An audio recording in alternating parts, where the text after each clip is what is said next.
We're at 10 minutes to 7, and we'll start with the pledge.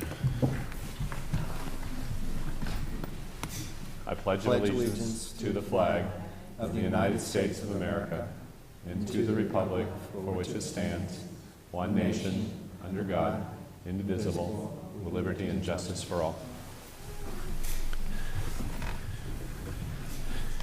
I have nothing to report on action taken in closed session. Can we have approval of the agenda with an adjustment that we're going to pull item H2? No, H3. Correct, Jana? That's the one we can't vote on.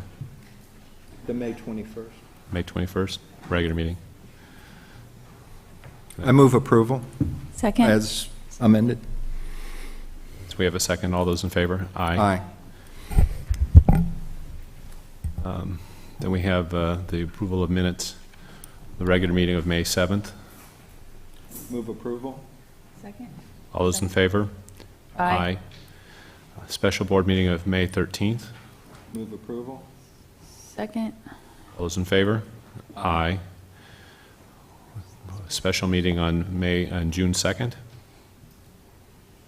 Move approval. Second. All those in favor? Aye.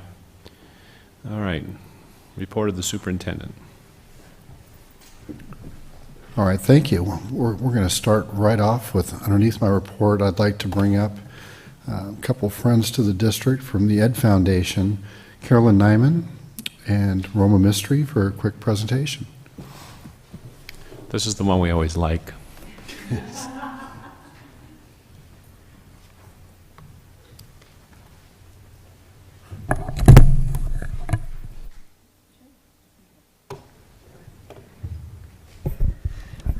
Hello, I'm Roma Mystery, and I'm president of the Peninsula Education Foundation. Thanks for letting us be here tonight. We are here on a very happy occasion, and before we present what we came here to present, I thought I would just give you a little recap of our year. As you know, this is the 35th year of the Peninsula Education Foundation raising funds for the school district. I'm very proud to have been the president this year.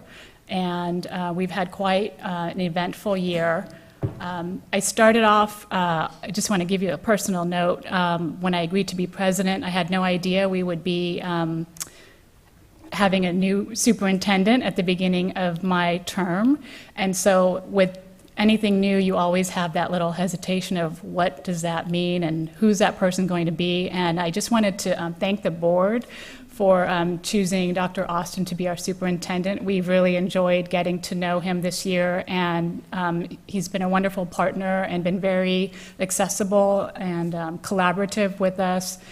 We've had monthly meetings with Dr. Austin and Dr. Culverhouse, sharing ideas, and it's been a wonderful partnership, and we look forward to continuing that in the future.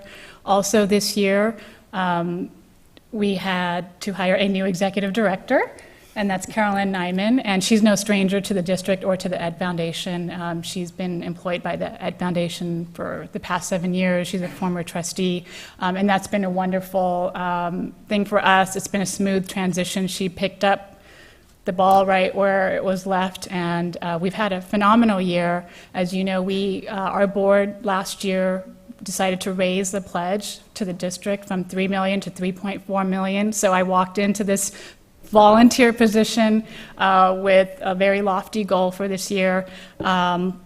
But we're really proud of the fact that we made that increase because it enabled us to provide some new things for our students and for our schools. And in particular, we're very proud of the fact that we were able to expand our STEM program into the elementary schools with the help and partnership of Honda. And additional funds that we were able to raise through our community fundraising. And it was just wonderful to be able to provide opportunities to 4th and 5th graders. And it wasn't that they had to choose STEM, they were all basically mandated to participate, and I think that really opened up their eyes to something new, and it comported nicely with Common Core and 21st Century Learning. And we've had nothing but positive feedback from the community about the teachers' enthusiasm, the principals getting behind it. It's been a great partnership, and we really look forward to continuing that. It's opened up also the idea of participating in STEM to many girls who often don't choose STEM as an elective when they get to middle school. Sometimes that's too late. So it's really, opened up the eyes for many children to see what's out there. And it's not just for kids who want to go into robotics and engineering, but the skills are really applicable to so many other fields. So we're really proud of that. We were able to expand the PE program this year to include the lower grades. And also this has been an issue we've been discussing with Dr. Austin, so we're really happy to have been partners and collaborating on how to further improve that for next year. So we're really glad to hear that there'll be an improvement on the PE program in elementary school. Also, we were able to add the additional counselor at each high school, which just further lowered our student to counselor ratio, and thereby increasing accessibility to our students and their parents to reach their counselors, and also enabled the counselors to continue their partnerships in the middle school with 8th graders and assisting them and as they transition to high school. So it's really thanks to the partnerships with so many people that we're able to do that. We kicked off the year with our annual Skechers Walk, which was really successful. We had close to 4,000 community members participate in that walk, and we received a check from the Skechers Foundation of $185,000, which is the highest check we've ever received from them. And each year, our district has had the highest participation and received the highest check of all ed foundations, and we want to continue that momentum, and we hope to do that next year. Save the date, October 25th. We had a successful wine event that raised over $100,000. And recently we had our annual main event gala, which raised close to $350,000, and I was happy to see many of the people in the room tonight attend that event. It was a very successful event. And so we've really had a successful year. Another thing that I'm going to step aside and let Carolyn speak to is our donors. One of our goals for this year was to increase the number of participants within the community to donate to the Ed Foundation at some level, doesn't matter what level, and really empower people to know how important it is to be a partner in this effort to enhance our children's education. And I'm happy to say that we increased our donor participation by 29% this year. So we're really proud and happy about that as well. Thank you. I am really excited to present this check tonight. The $3.4 million from the foundation is really $3.4 million from parents of students, community members, corporations that really believe in the quality of a public education system. And we've had some great opportunities to expand our donor base. Really happy to say that this year we raised over $100,000 through our non-school members, which basically are community members who value what is happening within our school district, see the benefit of having a great public school system and how it creates the overall well-being of our community. And I'm so pleased that we were able to continue to develop that base. We've had generous support from our corporate sponsors. Roma had mentioned Honda, who's been integral with our STEM program, but Toyota has continued to sponsor us. We have Robinson Helicopter, Continental Development, Vector USA, just a few of the corporate sponsors who have really made a difference. And again, back to the school families, to the parents who really value the programs that we are providing. They value the $1.5 million that we put forth to have more teaching positions in this district. So on behalf of the donors, I really want to thank them for what they do, so we're able to give this check to you today. It's really an honor to stand here on behalf of the donors, and be able to present this check. And we had recently in our May board meeting, we had voted to continue with our pledge next year at $3.4 million. So we're excited to support the programs that we have last year at the same level, and we're very excited to add in a couple of new programs this year, one of them being digital citizenship.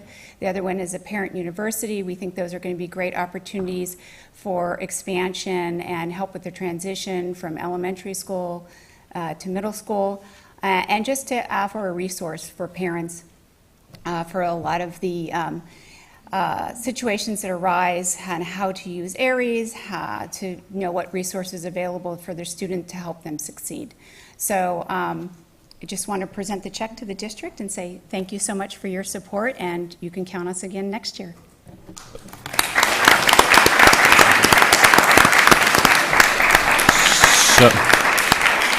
So before we do that and have a picture opportunity, because I'll come up and do that in just a second, I'm sure all of us want to say a couple things to you guys, and I don't want to preclude them by being the only one that says something. So, Malcolm, I'll let you. Well, this is my 10th anniversary of not being with the foundation, and in those 10 years, we thought we were really doing a job at $1.25 million. And I am so proud of everything that you've done, all that from this side of the desk, how wonderful it is to have that partnership, not just with the fundraising, but with the goodwill that you do for the district, not for the board, but for the district in the community. And you certainly help in being fulfilling one of our board goals, which is trying better to get communications out to not only our school families, but to the community at large. So I want to thank you, and I am proud to still be a participant in your fundraising. And Roma, I just want to say to you and to your board, you guys are volunteers. And it's a full-time job that you have. And I didn't realize it till I started to get to know you a little bit more, that you work many, many hours a week, all year round. And I'm sure you get complaints and you get this and that, but you and your board do a phenomenal job, and you're volunteering your time and your hearts and your work. And I personally, as a parent of just a regular family in the district, really, really appreciate, the counselors and the STEM. Those are things that really impact kids every day.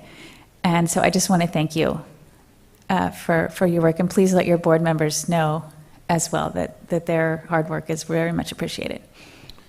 You guys bring a lot of human capital to the endeavor, not just the fundraising.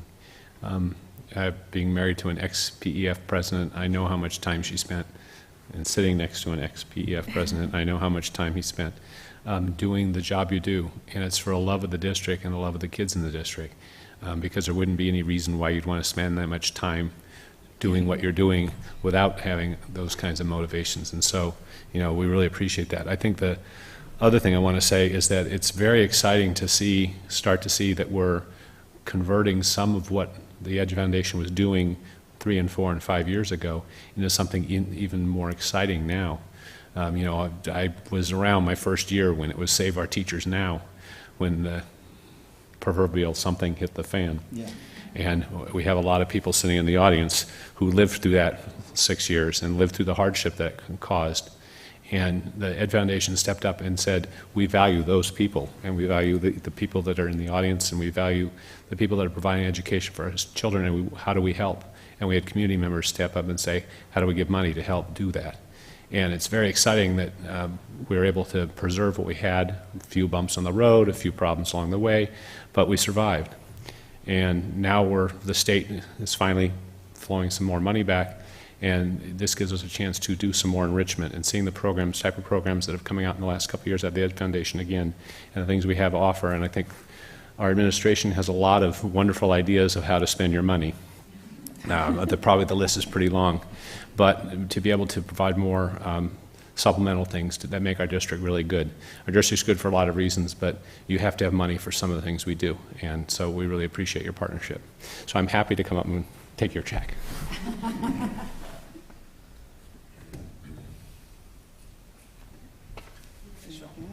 We'll give you a Well, how about you on I'd it? probably stand in the middle. Yeah, you.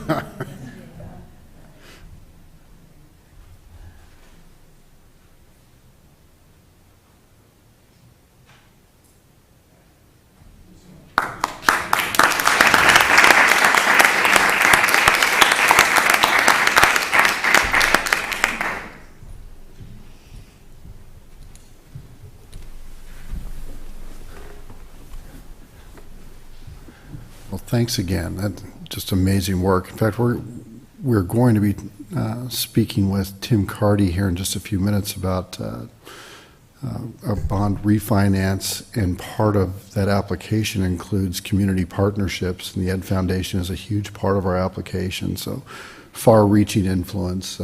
Really enjoying getting to know the group. Next, I'm going to turn over to Dr. Culverhouse to introduce our next presentation. Thank you, Dr. Austin. I'd like for Paula Del Vicario and Marion Dunphy to please come to the podium. Paula is the president of the Peninsula Committee for the Los Angeles Philharmonic, and Marion is the Youth Activities Director.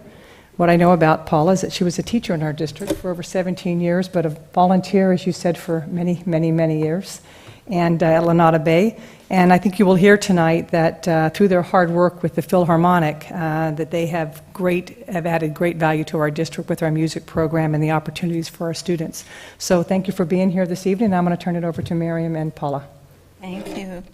Well, first of all, I have to congratulate you, PEF, as a former co-president of the foundation and a member forever. That's phenomenal. You did a great job, and the support in the community and all around it's amazing. But the message is you have to get the message out there, and you're doing a super job. Thank you. All right. I am the president of PCLAP this year, and it was established in 1952 and incorporated in 1962. And I got just a little snippet of how we became involved with the school district. 1988, we started the first music program in the district by taking recorders to third graders, and I know some of you are probably cursing us for it, but it is a good instrument to start your children on. And that was an 8-week program, and then we also started a Norris Theater concert series for first and second graders, which has now become a 5th grade series. So we've been involved quite a while in here, so and we will continue to be, because education's one of our main goals is raising funds for the Philharmonic, and we just presented them with $75,000 in May. And then the love of our life is youth music education or arts education. So I'd like to introduce Marion Duntley, who's the youth director this year for the Philharmonic, and she'll tell you what we're doing. Yeah, great. Thank you, Paula. Paula, for many years, was the youth director for our organization, and I was president last year, but we managed to switch jobs because both of us love the leadership of this organization, but we also love youth music education. So that's why we're here tonight to present a check for $20,000, and we have asked that it be designated for instrumental instruction for elementary schools, $10,000, for the 3 intermediate schools, $2,000 each, so $6,000, and then $2,000 each for the high school. And these are monies that are used to pay the teachers who actually provide the instrumental instruction, and we feel that it's a very important element in addition to what the Ed Foundation is doing. And also the other volunteer efforts that we do. Paula mentioned the recorders. We also have moved into, for many years, recent years, Music Mobile. We provide that to all third graders in the district. Every year we come out to all 10 schools and present an orchestra program where they actually are introduced to orchestra instruments and have an opportunity to touch them and feel them. Our volunteers do that. That's one of our major volunteer activities. Paula also mentioned the Norris Theater, where the 5th graders get a concert experience. And we feel that by donating these funds, that we're able to take that music program up to more children and to be able to add to the specialized music that we want to provide in addition to the general music education that they do get. We do also promote a couple of programs related to the Philharmonic. One is Toyota Symphonies for Youth.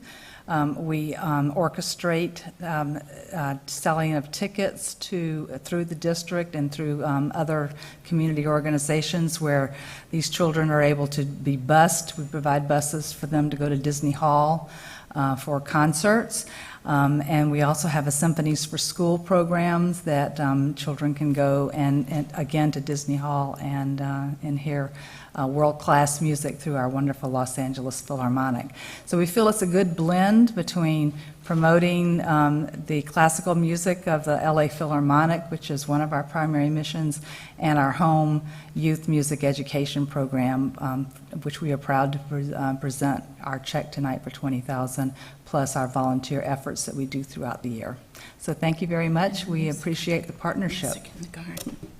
Oh, Music in the Garden, I almost forgot. The last 2 years, we have presented a new program called Music in the Garden. It takes place at South Coast Botanic Garden. And this past year, in March, we were able to have both high schools and all 3 intermediate schools perform.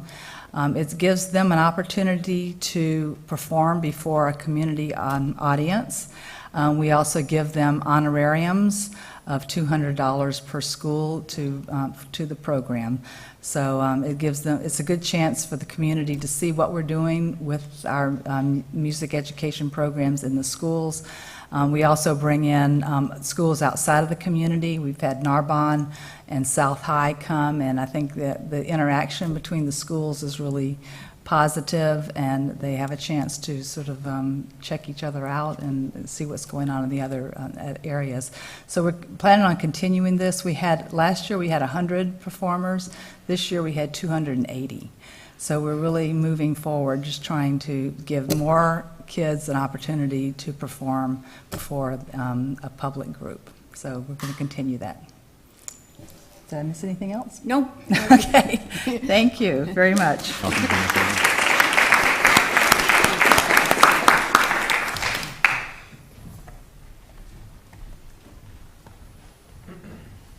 Can't leave this with me. Thank you so much. What do you mean? It may never get it over to Lydia that way. I better give it to Trent.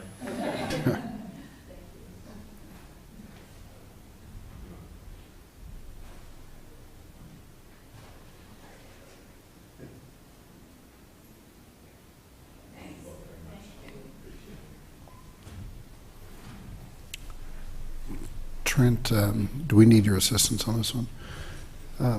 Next, you got.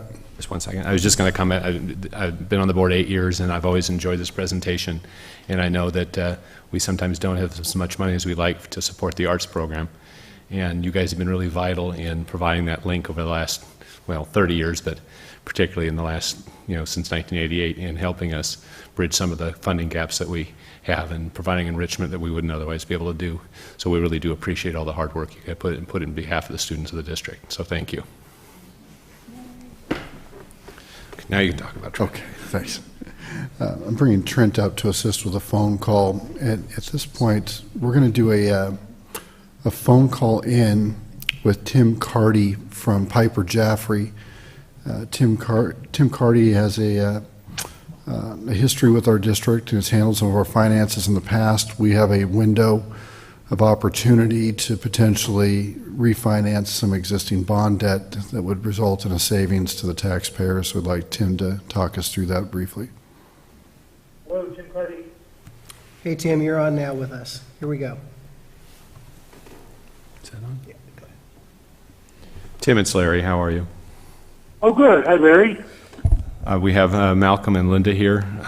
Barbara and Tony are absent. I'll let Don lead into this and then have you comment. Sure. Hi, Malcolm. Hi, Linda. Sorry I couldn't be there in person, but appreciate your plugging me in here by telephone. No problem. Tim, we've done a quick introduction of the purpose of your call, And we'd like you to just lead us through a little bit about what this window of opportunity might look like for our district and potential savings to our taxpayers. Sure, I'd be happy to do that. So the best way to put it in perspective might be to turn the clock back a little bit to 2013, when, if you remember, we asked the board to approve our ability to refinance really up to all of the bonds that we've issued over the years that were outstanding and that might create savings for taxpayers. In 2014, we implemented stage one of that refinancing plan, because not all of the bonds are refinanceable at the same time, and certain bonds you have to wait a little bit and let them age. And so we refinanced as much as we could last year, and we picked up, I think, about $1.2 million worth of taxpayer savings. And we said we would come back in 2015 when the next batch of bonds was eligible to be refinanced and hopefully pick up some more savings. And so right now, we've got about, I think, $17 million or so worth of bonds that we did not refinance last year. And of the $17 million, there's probably about $9 million or so that right now we could achieve some significant taxpayer savings by refinancing. And I know those of you on the board are, I mean, you follow the markets and you know that the consensus is interest rates are only going to go one way, and that's higher over time. So that's one of the reasons we're trying to move quickly and bring back to your board at the June 25th meeting approval of the documents. But to put it in perspective, there's probably a range of maybe $500,000 to $1 million net of savings that can be delivered to the taxpayers. And on a $9 million or so base, anything in that range, I think, would be considered worth doing. There's a little bit of an unwritten rule for government agencies that if you can save at least 3% in net present value, today's dollars, then a refinancing is worth doing it, and that's after all the costs and fees. And that would be about $350,000 or so in cash savings on a $9.2 million bond package. So we would be well above that if we can catch a little luck, move quickly, and get into the marketplace. So my message is this is really the second stage of the plan that we embarked on in 2013. Stage one was last year. There might even be another stage next year. It's common for school districts to refinance bonds in tranches over time. It's not uncommon for school districts to do a refinancing once a year or once every 2 years, and you gradually build and accumulate the savings. And because bonds, it's not all or nothing, where we either refinance them all or we don't refinance any. We've got several series over the years, and we monitor that on your behalf and bring to your attention those bonds that we can refinance at a particular point in time and achieve savings. So I'll stop there. Some of you may have some questions, but I appreciate you letting me give you that overview, and we would come back with document approval on June 25th. I'll just ask a quick question. Is there any downside to doing this or any risk to doing this, or is it pretty cut and dry? That's a good question. You know, the only risk really ever to doing a refinancing is that if you waited and interest rates went lower, you might say, well, gee, we could have gotten more savings. I think in this case, where the consensus, I think, among all the prognosticators is that the Federal Reserve is going to raise rates at some point in time, I think that downside is mitigated. One other thing to point out, if we don't get lucky, if we start and in the next 2 or 3 weeks, you know, interest rates skyrocket, for example, then we would just put the work on the shelf. You would have approved it. So if markets recover and interest rates come back down 2 or 3 months from now, we could activate it at that point in time. All the professionals get paid on a contingent basis, so you don't owe anybody any money. if for some reason rates rise dramatically. But we had a good day in the market today. We actually had a bond refi that was very successful. So it bounces up and down. But I don't really think there's a downside here, because I think we would be catching, if we're successful in this, we'd be catching the market and catching rates before an upward ascent. So, Tim, it's Larry. I'll ask you the same question I ask you every time. In full disclosure, the savings are net of all fees and costs. What are the fees and costs? That's a good question. I would say, Larry, I don't have the calculation right in front of me, but the normal rule of thumb would be on let's say it's a $9 million or so package. I would say all in, including the lawyers, including our firm as financial advisor, including credit rating agencies and so forth, probably somewhere in the neighborhood of about $200,000 might be fees. I'm just estimating 2% in my mind. So, if we saved $500,000 even, that's net to the taxpayer. That means the savings would have been $700,000. You deduct the $200,000 and you're left with $500,000. So the taxpayers would be getting 2.5 times more benefit than the professionals. But I think the general rule of thumb would be about 2%, $180,000, $190,000, maybe $200,000 on something like this. So as a member of the community, you haven't figured out a way to give us a no professional fee break yet? Well, I think I have to divide my professional duties and my residency here on the peninsula in this one instance. But we are doing some things, though, to try to economize on costs. One of them is, we have credit ratings on the books for Moody's and Standard & Poor's. Last time, if you remember, we went to both rating agencies and did extremely well.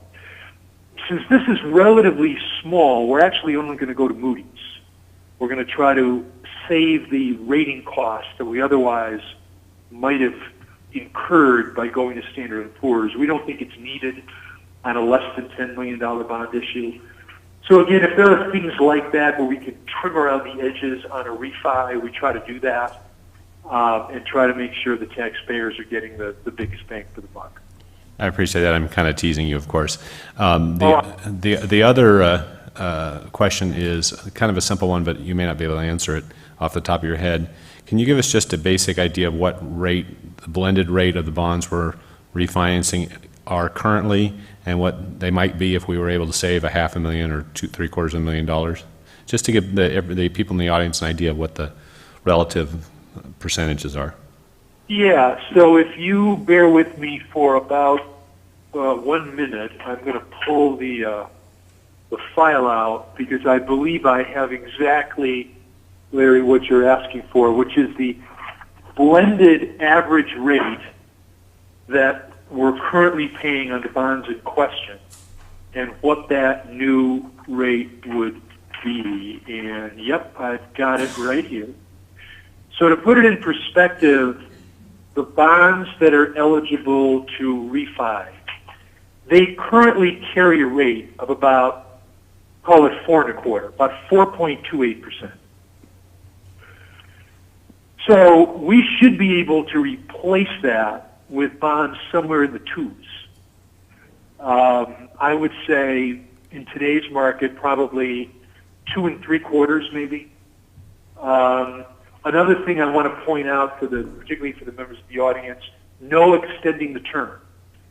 So the number of years the community would be paying on the old bonds, they'll pay the exact same number of years on the new bonds. So there's no extending the term. Great, I appreciate being able. Sure. Yeah, Malcolm here. Tim, since you have your file pulled out there, do you have a current figure on what our community's rate per 100,000 is? Yes, I think I do. I believe that the all-in tax rate for bonds, when you take everything into account, I'm going to say is something like, I got it right here. in the year we're in, that's $23.29 for all of measures K from 2000 and measures R and S in 2005. So when you add all three bonds together, $23.29 was the tax that was levied by Los Angeles County in the 2014-15 tax year. Great. Tim, I appreciate it. Anything else? No, Tim, this is Don. Just the only other piece of this is that we are doing a turnaround one day up and back in the same day trip to Moody's next Thursday. And it'll be Tim and I and Dr. Culverhouse and Ms. Cano. Great. Tim, may tomorrow afternoon be better than this afternoon is. Amen. Sure. Thank you. Take care. Okay. All right. Don, is that? Last part of the report is very quick. We were doing graduations and promotions just days ago, and it's been pretty fun just to look around and see what's going on. We have almost completed the agenda for the August 19th leadership kickoff date. We had professional development going on almost every day since graduation and promotion. We're in the middle of holding our principal evaluation meetings, which are also goal-setting meetings. And we've had an all elementary school principal planning day, which really started looking at planning for next year already. We haven't even been out of school a week. So I think we're doing a pretty good job of starting the preparation for next year immediately. There's already some energy, so pretty exciting. That's it from our report. Thank you. I did skip over the board president announcement. I don't know if Jana noticed or not. The district is currently enrolling students who are new to the district for the 2015-16 school year. Elementary and intermediate students will begin the two-step enrollment process by completing online enrollment at PVPUSD.net and bringing verification documents to the enrollment center, which is located here at 375 Via Almar, PV Estates. All students who will be 5 on or before December 2nd, 2015 are eligible to enroll either in transitional kindergarten or the kindergarten program. High school students may go directly to their home school for new student enrollment. And the first day of school, as much as no one wants to contemplate that at this point since we just finished the last day of school, will be Monday, August 31st, so quite a bit in the distance. All right. The next item is reports of board members. And we do have one comment card, but we'll get to it when we get to J3. So you want to go by the items first. The Southern California Regional is Barbara, who is not here. Don, are you aware of anything that we need to be aware of from SoCal Rock? Just briefly, that there's been some really positive steps as far as CTE funding, and that it looks like they're going to pass through an ADA model for funding to come back to school districts. Additionally, a competitive grant models. We think that SoCal Rock would be in position to compete for those grants. Unfortunately, they'll also be competing against linked learning districts and programs, which have a lot of momentum across the state. So we'll see how it goes, but the ADA model is really positive news for SoCal Rock and for us. Thanks. Technology? Okay. So, do you want me, is this the one I should use? Yeah. Okay. So technology, I made about the final 3/4 of the technology meeting, and just a couple things that Trent had a great group of teachers there, and explained that we're changing the district website to now use Edleo as the provider. And Trent, correct me if I say anything that's completely wrong. And that the school website pages are still going to remain the same for this year, and that there's just not enough time to get that done that quickly. The main part of the conversation that I found particularly interesting was all the staff development opportunities that Trent is offering over the summer, and all sorts of software type things in Microsoft. It's all Microsoft, almost all Microsoft stuff. And then the other main thing that he talked about was just explaining the changing landscape for how we acquire apps and programs for teachers to use in the classroom in the district, and that going to create some frustration for some of our teachers, but ultimately that's what we're going to do from now on, to make sure that all the privacy and student data privacy issue is completely addressed. So those were the main issues that there was some good discussion on. Right. The School Facilities Board Subcommittee has not met since the last time Deb was at our meeting. And Deb wanted to speak to us, but before you do, I'll just let you know that we are going to, pursuant to that meeting, we had said we'd put an item on the agenda for the school board, and I'm shooting for a meeting in July. We would have done it earlier, but the challenge has been that Chris was out for a period of time, and she's the one that's pushing most of the information forward. So I hope to be able to have a presentation for the board and the community in July. So.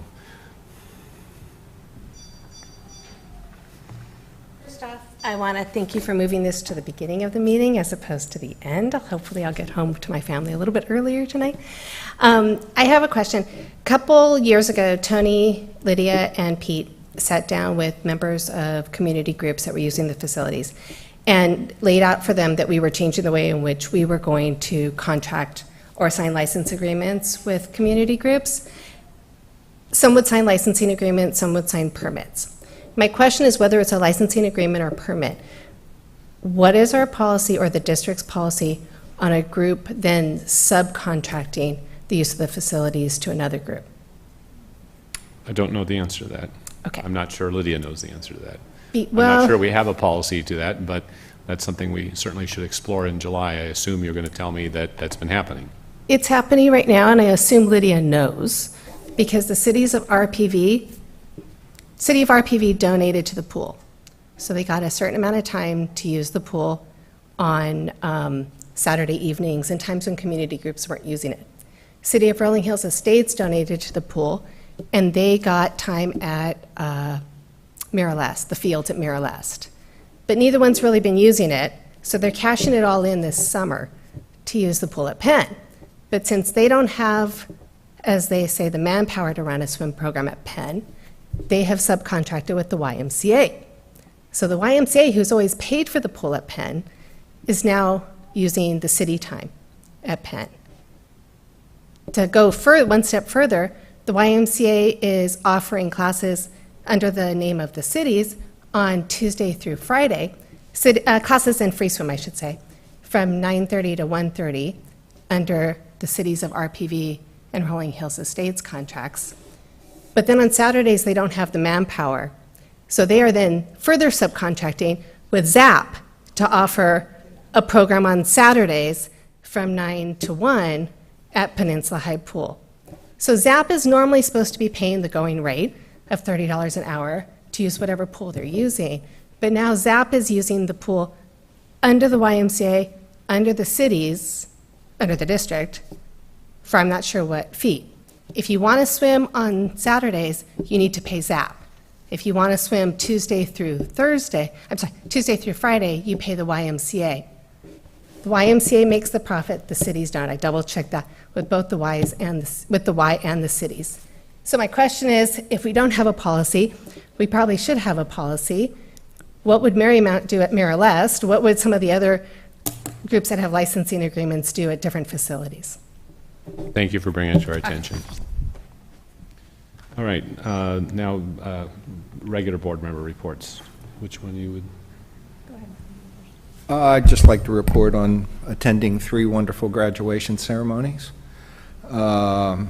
As with at PV Highs, Peninsula's was, there was an exclamation point put onto it at the very beginning by our friends in the Tiger Squadron. Those were not jets, as reported in the paper. They are Namchung Chinese trainer fighters, and that was quite something. By Friday afternoon on Facebook, those videos, both at Penn and PV, had over 5,000 hits, and made one of my friends who was second plane in from the left. He quite something that he had children go through the district and be able to do something like that. So, but the ceremonies are wonderful. It's a highlight of a board member's year, and I'm sure the summer's just going to fly by.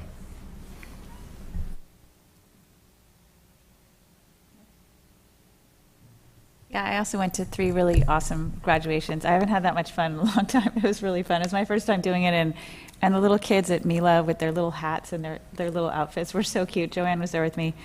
And at Mirror Last, the students that spoke, I kept having to remind myself they were 13 years old because they were unbelievable.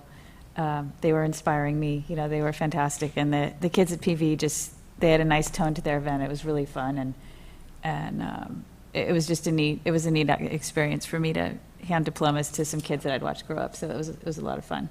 The only thing I just wanted to mention is just, I don't know if you guys saw in the LA Times this week a story about the cost to parents of graduation and senior year in high school. And I don't know if that's something you can do anything about. And some of the expenses were not, at least in my family, would be mandatory at all. But it was just something to think about because we've talked about that issue as far as academics and stuff, but I hadn't really thought of it in those terms till I saw that. And I mentioned Peninsula, and specifically in the story, or one family from Peninsula.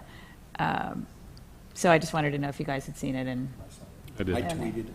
You did? Oh, you tweeted it. I missed your tweet, Malcolm. But it's just something to keep in mind as we go forward, to think about.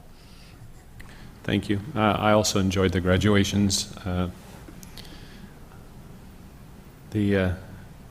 My 8th and final year of graduations, and I apologize in advance to the probably 5,000 or 6,000 children that have a picture of me standing next to them, that 20 years from now they're going to look and go, who was that guy?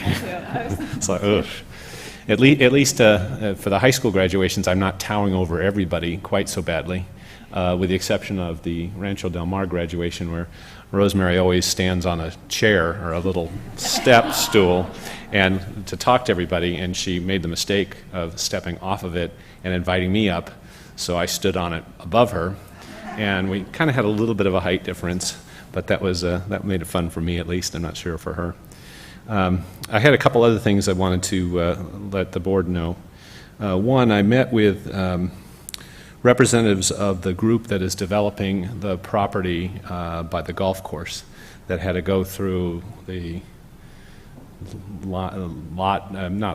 the city dividing line change with LAFCO, and they've gone through all that, and they had the guy from Chandler there as well, and the Chandler guy, I think, told me that last Friday or this Friday is the last day that Chandler is operating at that site. So they do expect to close on that transaction. They have something like, I want to say 44 houses in that development of 130 houses that are not in our school district because they're in boundary lines for Torrance. And they actually have 2 or 3 houses that are in LA Unified because they're in Lomita. They had talked to us a long time ago about the possibility of doing some kind of some line adjustment between the school districts, and that would involve lawyers. So we weren't terribly enthusiastic back then, and they came to tell me that their plan is, and they would like us to look at our procedures, their plan would be to tell parents in the areas that are not in PV Unified about transfers and how you do a transfer by going to Torrance or go to LA Unified to try to transfer to PV. And they were curious about what our policies were, and so I think they'll be back in a meeting in the future to talk about it a bit more. In the meantime, if the staff can take a look what our transfer policies are so I can articulate back to them, or Don, you can get back to them, that would be great. The second thing I wanted to talk about is a couple of our community members have contacted me and given me a lot of information on privacy issues. And I just want to let the community know that that is something that we have been discussing at the district. We have gone pretty far down the road as far as some of the positive steps we want to take as far as what the district is going to do to address privacy concerns, not only what the district does, but when we have programs and so on, and we're using third-party providers, how we interact with the third-party providers. So we're hopeful, again, to be on agenda in the next month or two at the latest with a presentation that will be discussing the various steps we have already been taking with lawyers and everything else, and what additional steps we intend to do to address our contracting, how we communicate, what our rules and procedures are to our employees, and how we share with the community what we're doing and what programs are on and so on. There's a number of changes in the law that will all be addressed. And so I just want to let the community know, particularly the community members that have contacted me, that that is something that we're working on very diligently and have been for several months. All right, with that we'll go to public comments, public communications, public comment on non-agenda items. And I think we'll just go right to Dr. Feldman, because it is written privacy issues.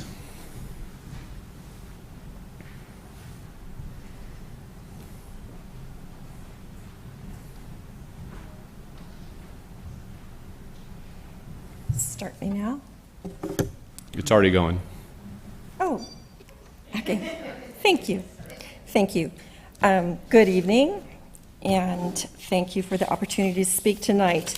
I have some information that is literally hot off the press. This is dated June 11th, 5:30 Eastern Time. This is the Associated Press, so I want to read from this article that just came out. This is from the Government Workers Union out of Washington. Hackers have personal data on every federal employee. Hackers have stolen personal data, over 780 separate pieces of information on every single federal employee, including their social security numbers. On Thursday, the Government Workers Union president, who is named David Cox, stated that cyber theft of U.S. employee information was more damaging than the Obama administration had acknowledged previously. Harry Reid stated that he is one of the 8 lawmakers that was in on the information, and a letter was written by Cox to the director of the Federal Employees Association, and it stated that we believe the central personal data file was targeted. The hackers are now in possession of all personnel data for every federal employee, every federal retiree, and up to 1 million former federal employees. The union believes the hackers stole military records, veterans, status information, address, birth date, jobs, pay history, health history, life insurance, pension information, age, gender, and race data. This letter was obtained by the Associated Press. So he further stated, David Cox, the president of the American Federal of Government Employees, the union, we believe the Social Security numbers were not encrypted, a cybersecurity failure that is absolutely indefensible and outrageous. The union called the breach an abysmal failure on the part of the agency to guard data that has been entrusted to it by federal workforce. Why do I bring this up? I bring it up because no matter what privacy issues we sign with our third-care providers, no matter what we do, what is completely clear to anybody that's paying attention in the United States, in America, is that the data of the Army has been hacked, the IRS, I think it was 10,000 individuals, their information has been hacked, the Pentagon has been hacked, LS Unified School District, within 2 weeks, the 300 high school students breached the security on over $500 million worth of iPads. So I am absolutely against the collecting of personal identifiable data, which is what we are doing right now with the kids in the school district. I'm against it. So for us to come back and say, well, we've got a deal, we don't have to worry about it, I think is absolutely delusional. Thank you. Sandy Valeri.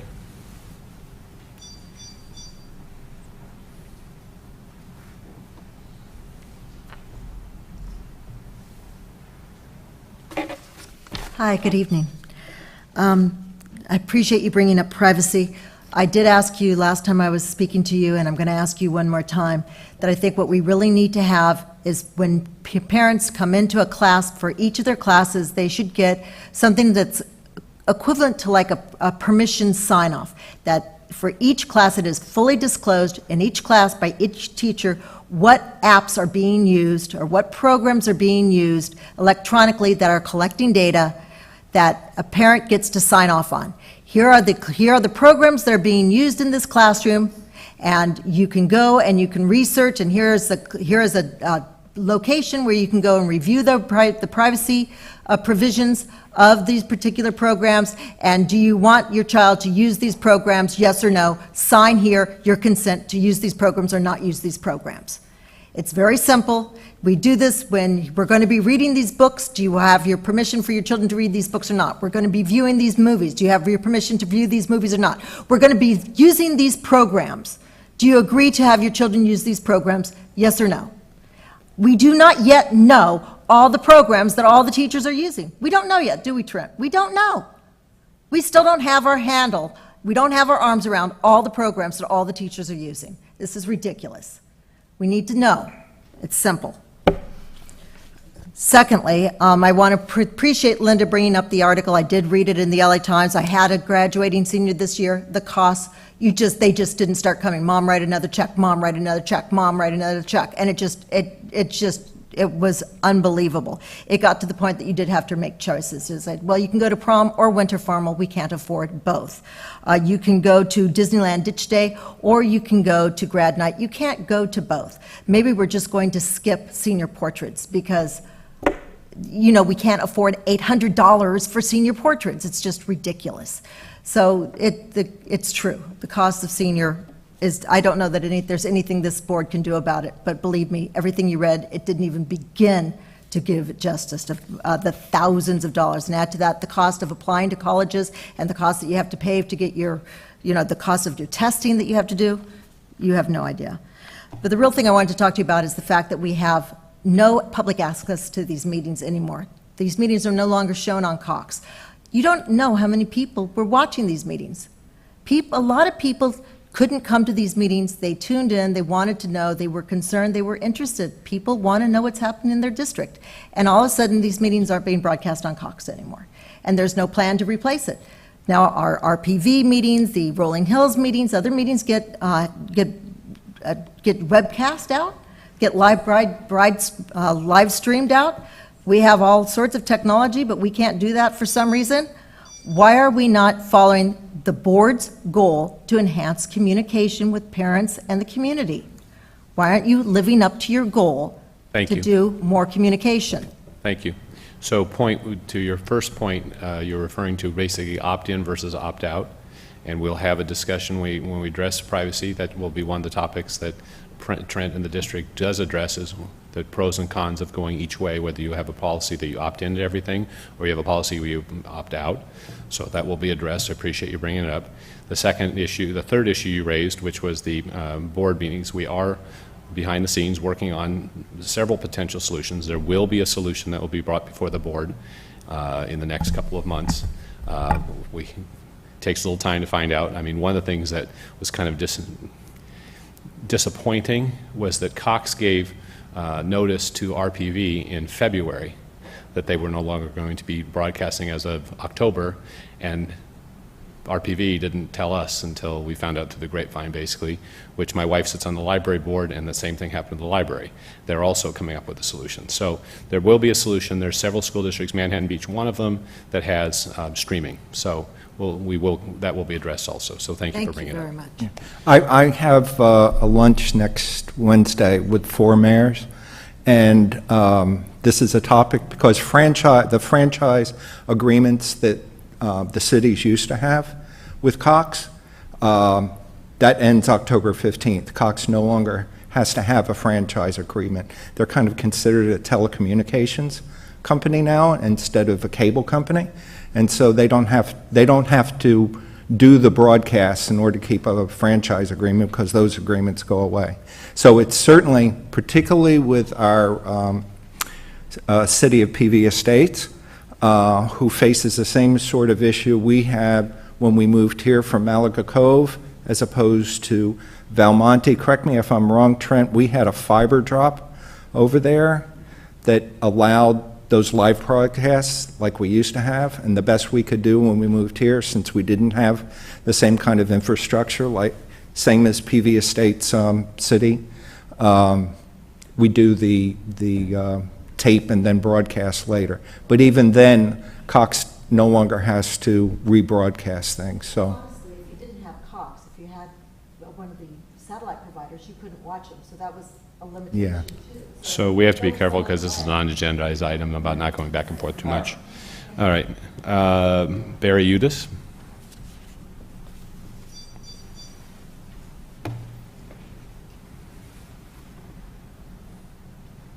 Cavs are down by 10, by the way.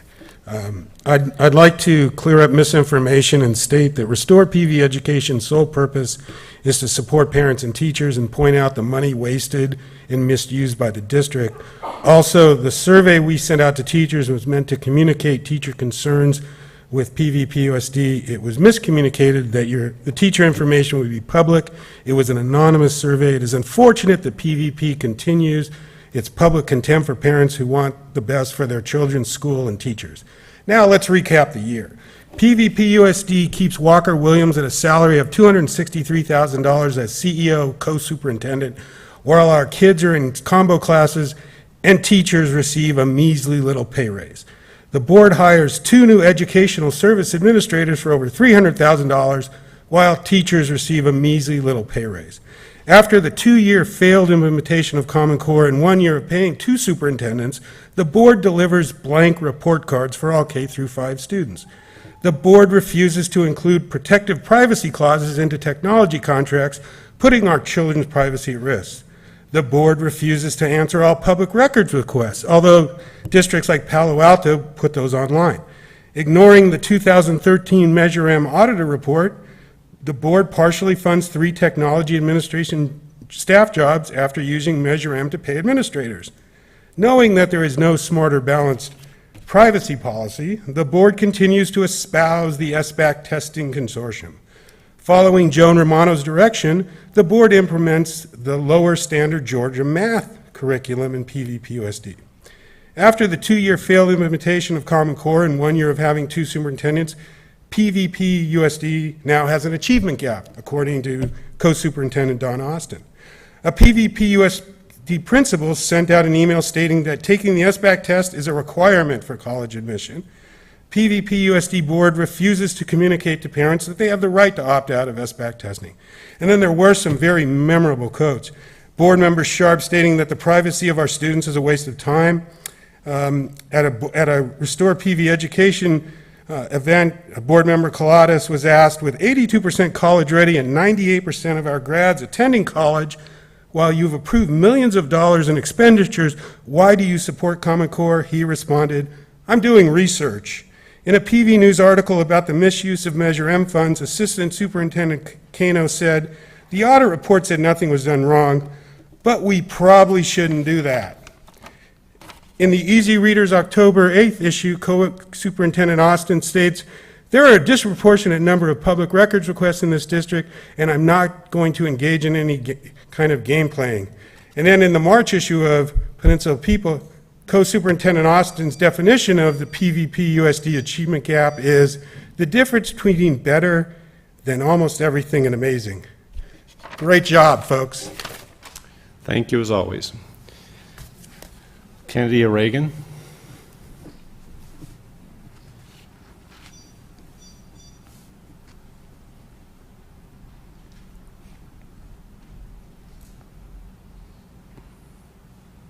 Good evening. I too went to a graduation just recently at PVIS, and I was truly in awe. Just like Linda had mentioned, these kids are completely impressive. I mean, we're looking at 8th graders that are up there public speaking that are doing just an incredible job. I mean, it wasn't just like, wow, I really thought school was cool and that kind of thing. I mean, it was really, really impressive. And I thought, this is incredible, not only just for our community, but for our entire country to think that this next generation is this impressive gives, great hope. And Mr. Sharp was there, Dr. Austin, as well as Mr. Collado. And I know that they were all probably equally as impressed with the kids as well. And I got to tell you, it made me so proud to be a resident of PV, and it made me even prouder to know that these teachers, I know there's a lot of them here, that these teachers just do an incredible job. They really do. And I want to thank you for that. And I thought to myself, really, this is a group of kids who have been educated the way we've always done it in PV prior to Common Core. I thought, why would we switch this? I mean, these teachers do an incredible job. It's all local teachers. We're not getting influence prior to now from the federal government or as much from the state. And then I went home, and a couple days later, I got my fourth grader's report card, and it had no grades on it. And I thought, I feel so bad for my 10-year-old. My older kids have this incredible base of education with these teachers, and now my younger one, her education is being influenced by people outside of our community that don't care about us, and she's getting lost in the shuffle because we're not ready. The system's had 2 years now, and you know what? I'm a glasses half full kind of guy, and it kills me to come up here and harp on this kind of stuff, but it needs to be said, and I hope you listen. We can opt out of this. We don't need the federal money. It doesn't matter about this. We need to be concerned about our teachers and our students. And the whole Common Core, it's falling apart all over the country. We had another state that canceled it. We have state legislators that are pulling out of it. It's a disaster in many other states that have had implementation of this much longer than Palos Verdes. So when this stuff happens, my first experience with Common Core was at PVIS when that one panelist lied about our math grades or math scores, and that kind of piqued my interest in this. And so this causes people to ask more questions, and it causes people to be concerned. And so then they look at the things like Measure M. I talked to a lot of people this week. Measure M, where are those funds going? Our administrative costs are twice as high as neighboring schools. So we have twice as high administrative costs. The other teachers receive more than our teachers. Our teachers got a little bit raise this year? 4 years without a raise. $300,000 in administrative costs gives every one of these teachers $4,000 approximately. We need to get our priorities straight, and I urge the board, and I urge Dr. Austin to be brave and to question Common Core. I ask you, I ask our teachers, do your own research on Common Core. Don't listen to what you're being told by the administration, not that it's your fault because you're getting your information from someone else. Do your own education on Common Core. It's not good for you, it's not good for our school system. Thank you. Brian Weiss.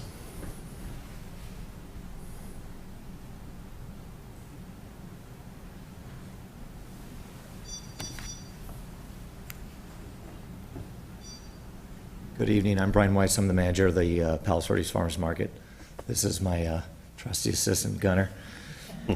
Just here to thank you guys and appreciate you guys, and especially appreciate Louie and Lydia for their hard work and bringing this partnership together. Sunday's our first day at the high school, at Peninsula High School, and we're looking forward to at least a good year. There's lots of great educational opportunities between farm tours and those kind of things, and exposure to the market. We've also opened up the market to 4 spots for any of the school groups, educational groups, soccer teams, whatever, to come to the market to fundraise and those kind of things. So I'm hoping for a great relationship going forward. And thank you very much for your part of it. That's all. Thank you.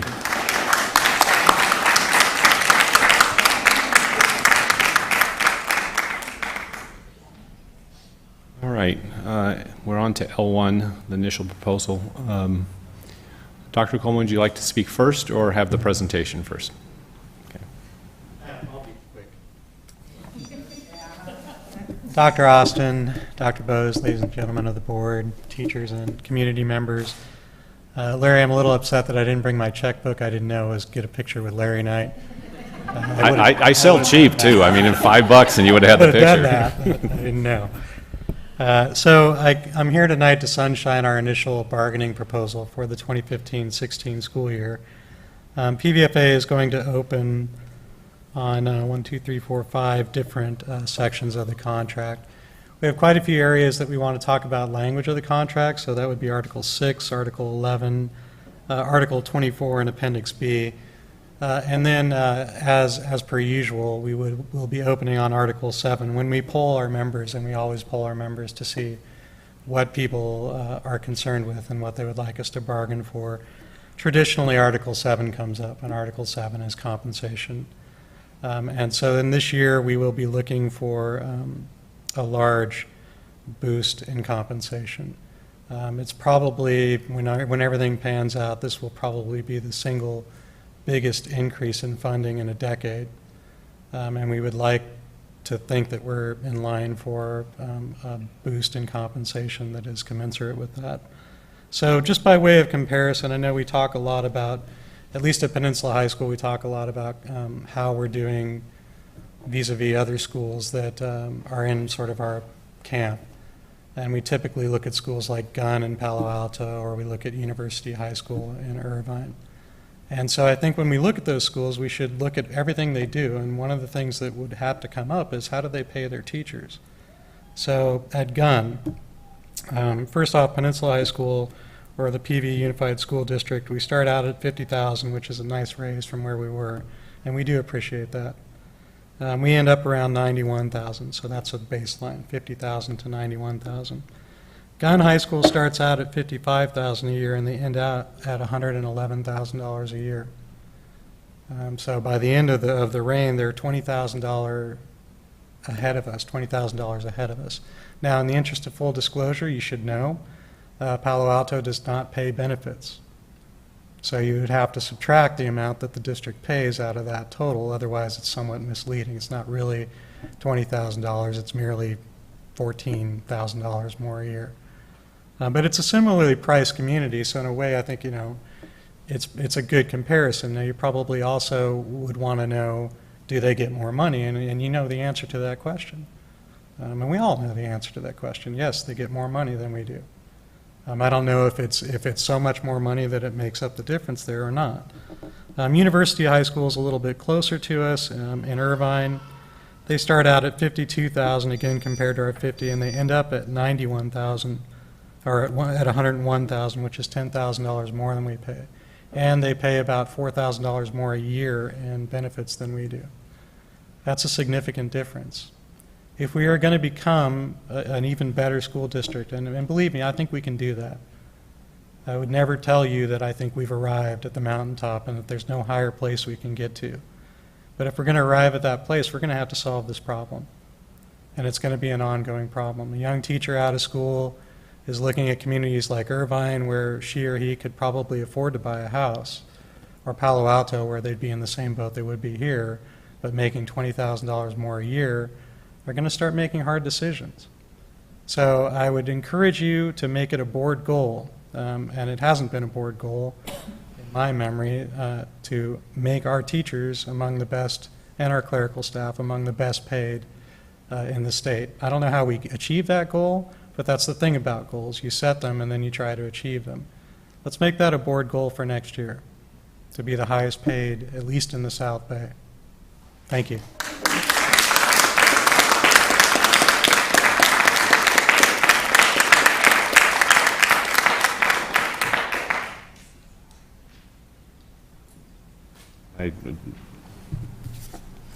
Okay, Sandy, unless you're coming with L1, that's the only comment card I had in L1. Okay. All right, then we go to the presentation.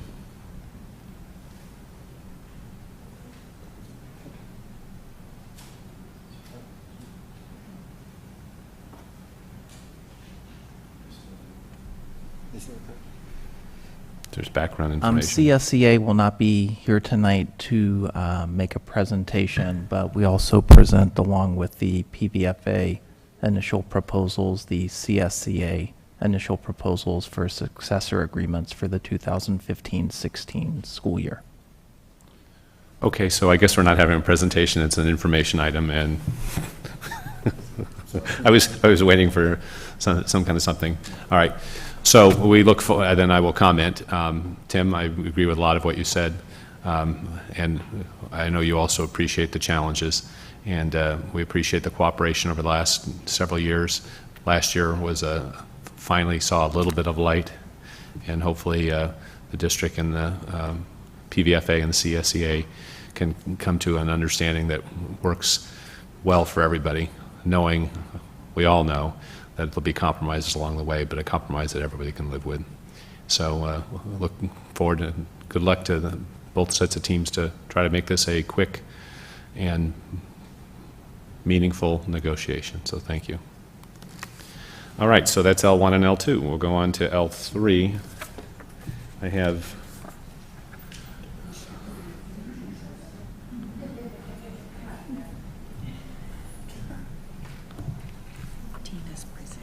right, so I was going to just have Tina present then. I'm going to call Tina Quinn up to present.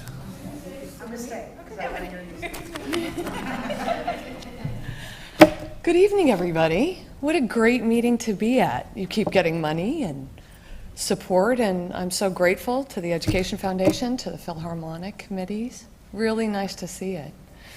I am here tonight on behalf of the District Citizens Joint Oversight Committee for Measure M. I'm here to clear up some misinformation, it sounds like, but I'm also going to just be brief. I'm going to give you highlights. The whole report can be found in your board packet. First, I want to say that we have a very serious and incredibly conscientious committee. I want to say thank you to John Letcher, Joe Litchfield, Tom O'Hearn, John Stillo, Jill Serace, and Julie Trell. We all take our jobs really seriously on this committee. We volunteer our time because we care. All of us have participated in the past in so many different places. And between all of us, we represent all the 4 cities in our entire community. So when we show up, we talk a lot about how we feel that we represent not only the kids in the school district, but the entire community. I want to say that the expenses we really take a look at. We look at where our money's spent for the money that we raise and we ask from the community. So, and we understand that it's not required for the district to do an audit on the parcel tax money separately, but you do it anyway, and we appreciate the transparency. So, to address the ad that was placed a couple months ago regarding monies on the parcel tax, I don't know if people are still here, but that date that they were referring to, 2009, 2010, Measure M did not exist yet. And so those dollars that were quoted were for Measure P and V and not reflective of those dollars necessarily. Measure M was passed in November 2011, at which time the Citizens Oversight Committee was put together, and we are charged with the task of ensuring that the funds generated from this measure are spent appropriately and consistently with the stated goals. Ballot measure for Measure M promised an allocation of funds to specific budget categories in order to preserve and continue high-quality education in the district. I want to read some of this because I feel like it's really important. It's what we put together in the report. The approved allocations of the Measure M funds were as follows. 90% of the money retain qualified and experienced teachers and other school employees. 5% advanced programs in math, science, and technology. And 5% funded, kept the classroom technology up to date. So up to this point, Measure M funds have raised $21 million since 2012, which is incredibly impressive. And we understand as a group and as a community, after being part of this raising the money, that PVPUSD is underfunded by the state in comparison to similar California school districts, and that the funding under Measure M parcel tax is a critical piece of your budget.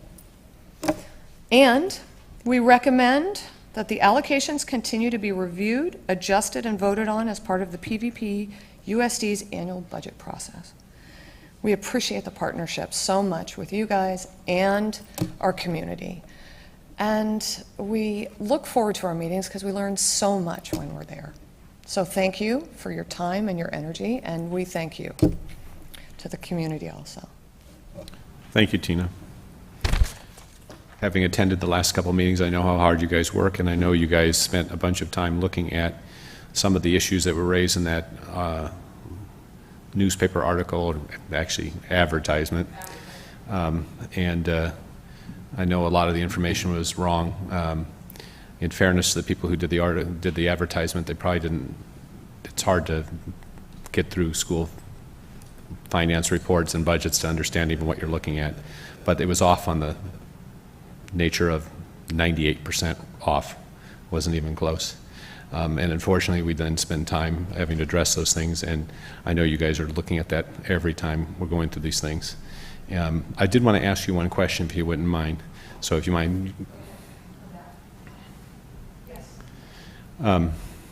There's been a consistent number of comments recently about the auditor's report that we hire that came up this year before last and said they had an audit finding that suggested that maybe we didn't want to spend some partial amounts of money on technology administrators. Thank you for asking. Yes, I do, and we discussed it at length when the auditor's report came up, and what we did was we talked to the district about it. They took the recommendation of the Measure M committee, and they decided that all the district, I think the way we phrased this was, all of any kind of administrative money at all is not being paid out of these parcel tax funds. So I think the number, in fact, was, I don't know, what was happening was, there was a small, very, very small piece of it for administrating the applicants for the parcel tax exemptions. And so that was being paid by an administrative assistant, just a small part of her time. And so what happened was the district absorbed all of that. So our parcel tax funds, none of that is included. Okay, and I appreciate that. Thank you. I did want to clarify a couple of comments made earlier where thank you. Lydia Yes. Kano was really kind of quoted out of context as well. When asked about the audit findings was not it was an audit suggestion. I mean, there's different levels in an auditor's report. There's different levels. Here's things we found that you need to fix. If you don't agree, we won't give you a clean audit. Here are things that you need to fix and you fixed. And here are things that you don't necessarily need to fix, but you may want to consider fixing. And that was the level of that comment. That's right. By the way, the same auditors had audited the same funds prior and never never even made that comment. That's right. So the comment had not been made in previous audits. It came up, the minute it came up, it was addressed by the Citizens Oversight Committee and the district. The district made the small change. The amount of money we're talking about was very small, in $10,000, $20,000 out of $7 million. Yet that is the small kernel of dollars that somehow is some members of the community are trying to make into something nefarious, backhanded, hiding, or whatever. And I just want to shed some light on the fact that that is really what the number is and what you guys are looking at. And I know when I sat in your meetings with you guys, to characterize it, you guys were probably a little perturbed by the way it was being described, considering how much time you're spending looking at it. Well, and we addressed that particular issue as soon as it came up. Exactly. And so I appreciate so you I doing appreciate you clarifying that, because yes, that was an issue for us, that so much was being made of it, and we had already addressed it by that point. So thank you very thank much. you, I Larry. appreciate it. Thank you, everybody.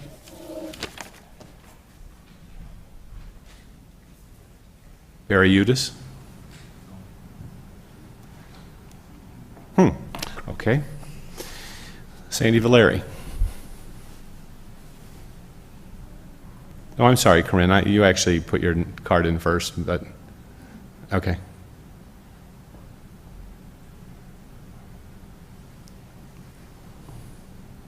I think the important aspect is that when we passed Measure M, we promised that there'd be zero money spent on administrative salaries, not smaller or less than, or so if a mistake was made by whoever wrote the ad with not properly calculating the amount spent on administrative salaries, the fact is that some amount was spent on administrative salaries when people were promised that zero would be spent.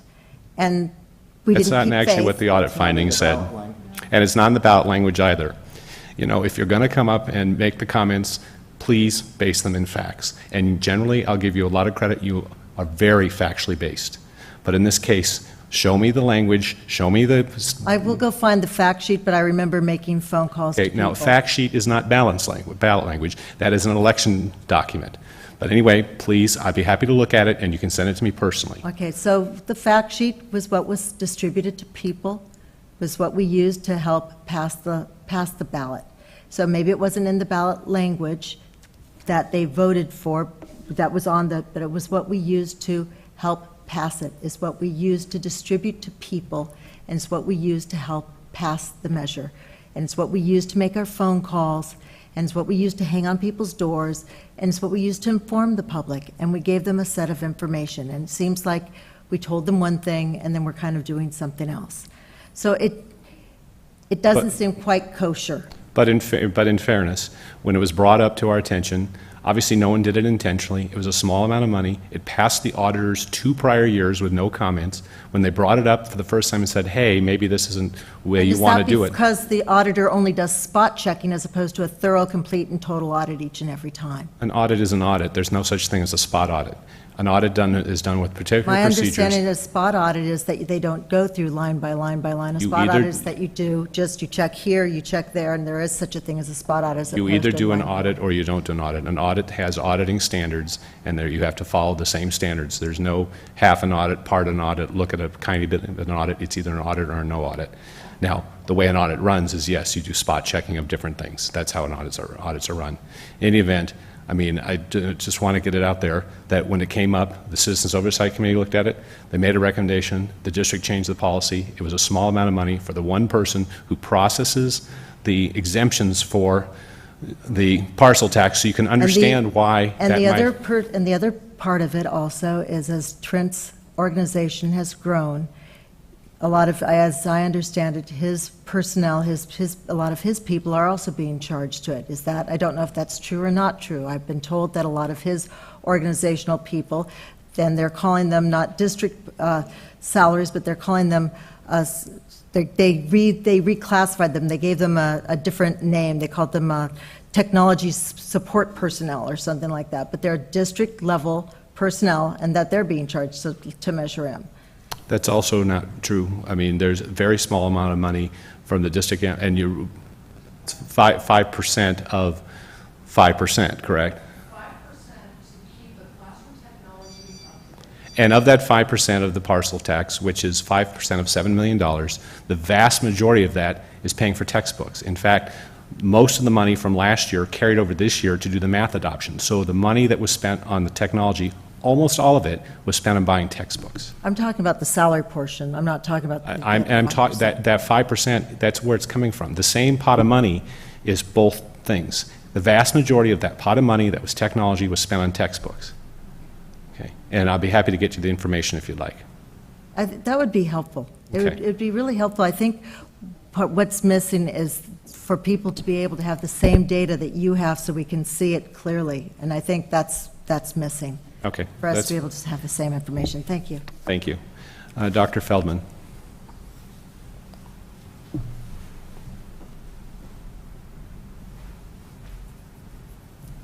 Thank you again for an opportunity to speak.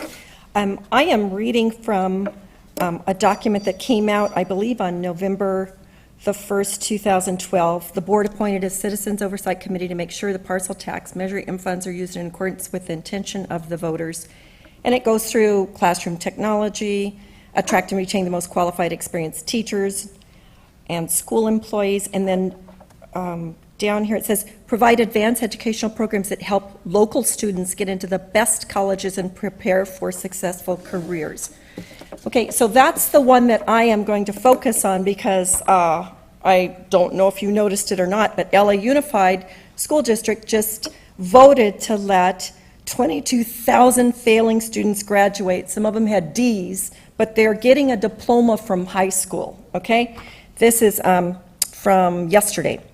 The Hispanic-dominated Los Angeles Unified School District Board... Can I interrupt and just ask what this has to do with us? The fact that LA... You just took some of my time. Okay, and I'll give you extra. Just tell me what this has to do with us. What it has to do with us is that Measure M states it's to help local students get into the best colleges. And one of the best colleges in California is Stanford University. James Milgram stated that if you do Common Core, you will not be able to get in, do STEM classes at Stanford. So if we are lowering our standards. Okay, now you're discussing Common Core, which has nothing to do with Measure M. Excuse me, but I am discussing the Measure M, the parcel text, Measure M. One of the stated goals was to provide programs to get local students into the best colleges. Best colleges is considered to be Stanford. It's not to get into, as Jason Zimba says, the local community college. That is the connection. That is what that money was supposed to go for. So our students are not shooting for going into the local community colleges. Some of them do. I went to El Camino College, but I believe that that was one of the stated goals. So I am speaking to you and also to the Measure M people who are on this, stating that it says that the money was to go to get into the best colleges and to prepare for successful careers. When Jason Zimba was asked about college readiness and college careers, he stated that this will not prepare you for STEM. It's also not for selective colleges. Okay, so let me ask you a question, and I'll give you more time. 90% of the money is spent to support teachers who provide the education for our students. Are you saying that we're not getting value from our teachers for the 90% of the money that we're spending from Measure M on our teachers? I am saying that by adopting the Common Core Common Core method, has nothing to do with Measure M. no, excuse me. I am saying that when you give those teachers certain Again, that has nothing to do with Measure M. Excuse me. But it absolutely has to do with where that money is going. If you're paying those teachers to teach something that is not going to get those kids to calculus before they graduate, then you are really circumventing the goals of what the people in this community wanted. Thank you for your comments. I understand them. Please, next time you want to talk about Common Core, we don't have Common Core on the agenda, please come and talk to us on a non-agendized item. I've asked everybody who wants to come and give us their viewpoint on Common Core to address us in the proper places, not to try to pigeonhole into something that has nothing to do with Common Core and try to then give us a comment. Very much related, and as far as the technology money that is spent with Common Core, it is related. You cannot separate the two. Thank you very much. All right.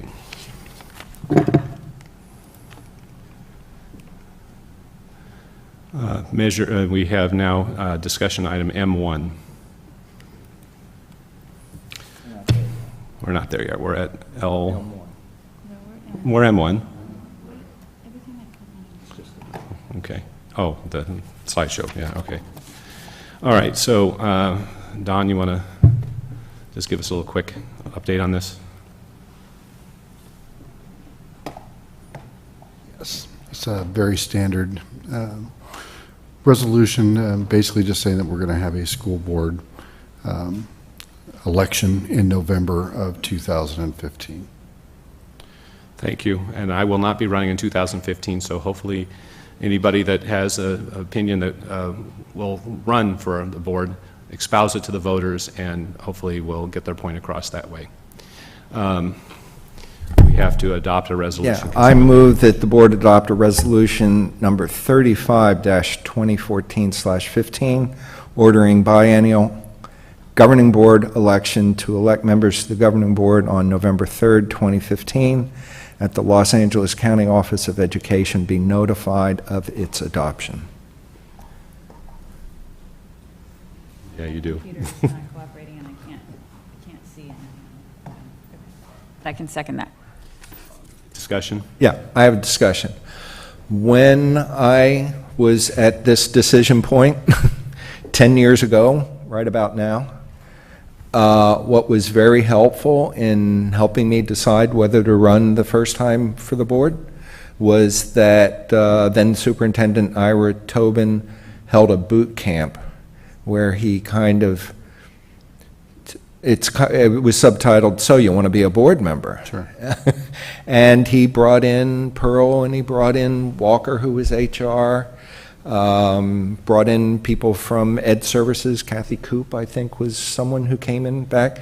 I think we had various discussions with other people on the classified side. And so I would hope that we might find some time. I think the filing begins the second Monday in July. So there's not that much time, but it was done like a couple hours, and it was an eye-opener for me. So Malcolm, just for history, so looking at our current time frame, what would be a time point that would make sense to host something like that? We can certainly do that. So would it be the first couple weeks in July? Would it be mid-July? I think it would be before, at least in my case, it was before the first day where you could pull papers, and that historically has been the second Monday in July. Okay. The 4th of July is on a Saturday this year, so 5th, 6th. I think pulling papers is going to be about the 13th of July. So, and then that goes for a month, so you still have somewhere in there. Somewhere in there. Great. But just something, a little boot camp. Great. CSBA, I think, still has stuff up there that could be a template to follow. Sure. All right. All those in favor? Aye. All right. M2. All right, this involves a claim by the father of a student regarding a broken digital device. In these circumstances, we have our insurance carrier, the Alliance of Schools for Cooperative Insurance Programs, otherwise known as ASCIP, review the documentation for the attached claim. And in this case, they recommend that the claim be denied. Questions? I need a motion then. Go ahead. You want me to read it? Okay. Yeah. Make a motion that the claim for damages dated May 11, 2015, filed by the father of student XXX440 be rejected, and that the claimant be notified of this action as specified under Government Code Section 945.6, I don't know Latin, sorry, I took French, et whatever that means. sec. Sec. Second. Discussion? All those in favor? Aye. Just see if anyone's still awake. Okay. All right. N, budget assumptions.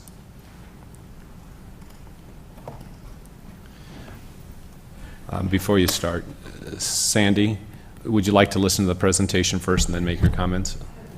Okay.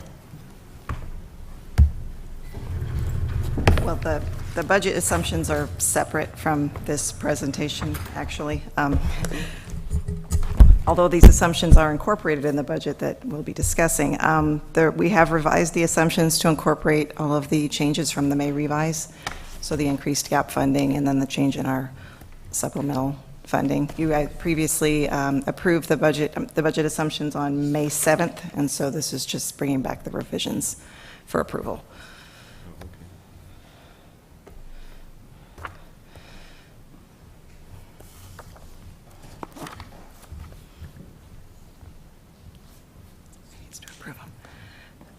Need to approve these first.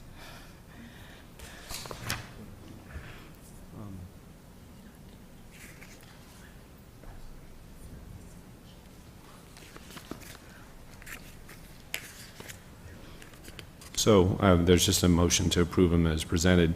I didn't see where there was highlighted of what the changes were. Oh, well, the one I have has the yellow highlights. It's kind of a lot of numbers. The line with the COLA, those numbers have changed. So then the base grant with COLA line will have changed. Same with the K3 CSR and the 912 CTE number. So that in turn changes our supplemental 20% line, the total LCFF per ADA line. Okay, so it's the items that have in the Are they? yeah, it's in that table pretty much. It's in the table and it has blue.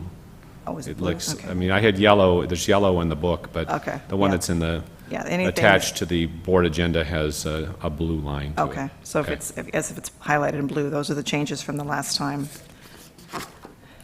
Yeah, the book we were delivered didn't have like Yeah, that's any because that highlights. was the But final what's version. online, Yes. it's like a pale blue? Pale blue, so Yeah. at the bottom, for example, on page 1 of 5, the average increase highlighted Right. is $289 per Correct. ADA. Are we anticipating between now and whenever we get a state budget that this may change again, or is this pretty solid? This should be pretty solid. It might go up, they're talking maybe a slight increase, That's not but where they're, nothing, not anything that's significant. not where they're doing battles. No, this is that would be the bulk of it, the increase to the 53.0%, 53.08% in gap funding. And also the increase in the one-time discretionary funds. Okay, and of course, this is what we'll use as a base to then have the negotiations with our employee groups to then make the adjustment based on how we end up settling on our contracts. Okay. And we just need a motion to approve the revised budget assumptions as presented. So move. Second? Any discussion? All those in favor? Aye. Okay, the next thing is a public hearing. So I have to open the public hearing. I open the public hearing. We have one commenter in the public hearing. No, we still have in one she wanted to talk. Well, I'll have her comment on both unless I missed something. Sandy, I'll give you leeway. I mean, I forgot to bring you up on N1. Okay, so come on up.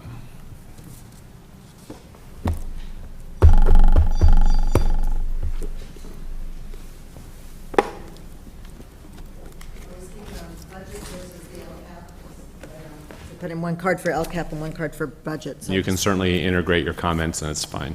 let's, well, I'll speak on the budget. They're very different comments. So I'll speak on the budget first, which is, I just want to talk about spending priorities. And it's how much are we spending on administration versus how much we're spending on teaching. I've mentioned this on a couple occasions.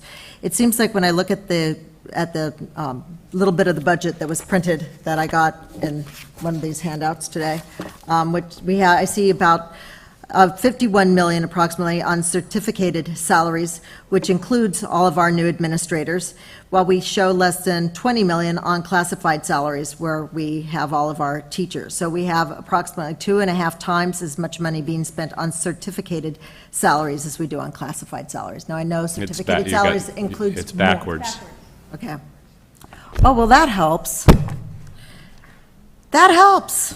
I'm glad to hear that. That makes more sense. Okay, so certificated salaries are the teachers?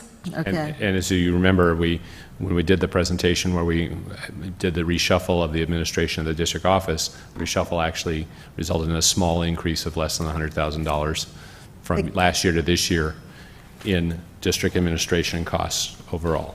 Except then, after you did that shuffle, you had the shuffle, and then there was approximately $100,000 where we added in Mr. L coming in, or Dr. L now. That's the one I'm talking And about. then you also added an additional person coming in afterwards, coming in to work for Dr. Culverhouse. No, that was part of the shuffle. That was included in the money. That was included in that presentation.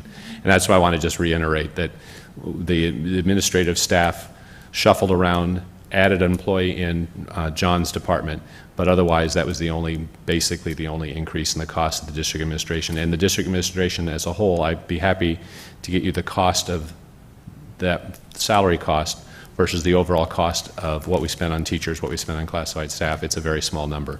We typically, the LA County and the state of California do comparisons where they take budget reports, they're old, 2 and 3 years old. They do go by categories because you have to put these crazy categories in, and then they'll look and say how much per student do you spend.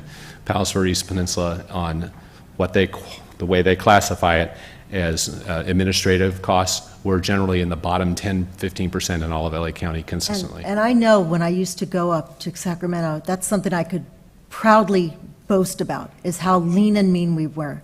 How lean and mean, and how we spent everything on our teachers, and that we had such tight, small administration.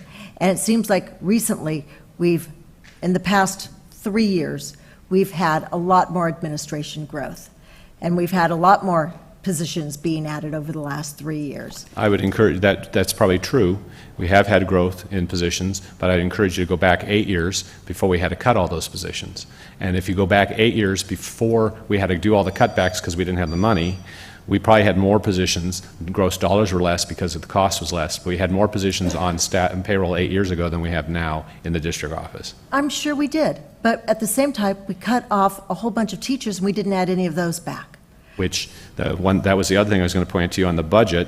Yeah. The budget, when you look at the budget, remember the budget is only talking about what happens now. It doesn't budget into what we do in our negotiations. And once the negotiations are done, and the budget impact will then be rolled into our revised budget once they're done, and then you'll truly see how much additional money we're spending on our teachers and our classified staff. As we look at providing teacher increases, which I wholly believe that they need and deserve, because our teachers are grossly underpaid when you compare them with Manhattan School District, Manhattan Beach School District, Redondo Beach School District, Torrance School District. You look at our neighboring school district, our teachers are paid significantly less than our neighboring school districts, and that's wrong. We need to, retain our teachers, and we need to pay them comparable to our other school districts. But I'm looking at the fact that we also need to hire back some of the teachers that we lost when we had our big downturn. We've been hiring back our administrators, as you said. We lost some. We've been hiring them back, but we haven't been hiring back our teachers. And so our class sizes had this big bump, and our class sizes went much larger, and yet we haven't been hiring back any teachers. And so that's where I'm saying, where are our spending priorities? And that's what I want to get at with the budget, are the spending priorities and putting dollars into the classroom where they belong, not into Malaga Cove, but into the classroom. Okay. And of course, the class sizes and everything else is a negotiated item with the teachers. So we negotiate a class size. We can go less than that, but then we have more teachers, we have less money available for raises. So it goes back and forth both ways, and we have to come to a compromise where our employee groups and the district come to a compromise position where they'll trade off the amount of kids in the classroom, which obviously our community wants as few as possible, but the more teachers you have, the less money you have to give raises to the teachers that are teaching. So that's the trade-off, and that will be what will come out in negotiations in the next several months. But every time you hire a new administrator, and a new administrator costs 2 to 3 times what one teacher costs. We have hired in last year one administrator at $100,000, which is about slightly more than one teacher if Dr. Coleman's numbers are right. A little bit more.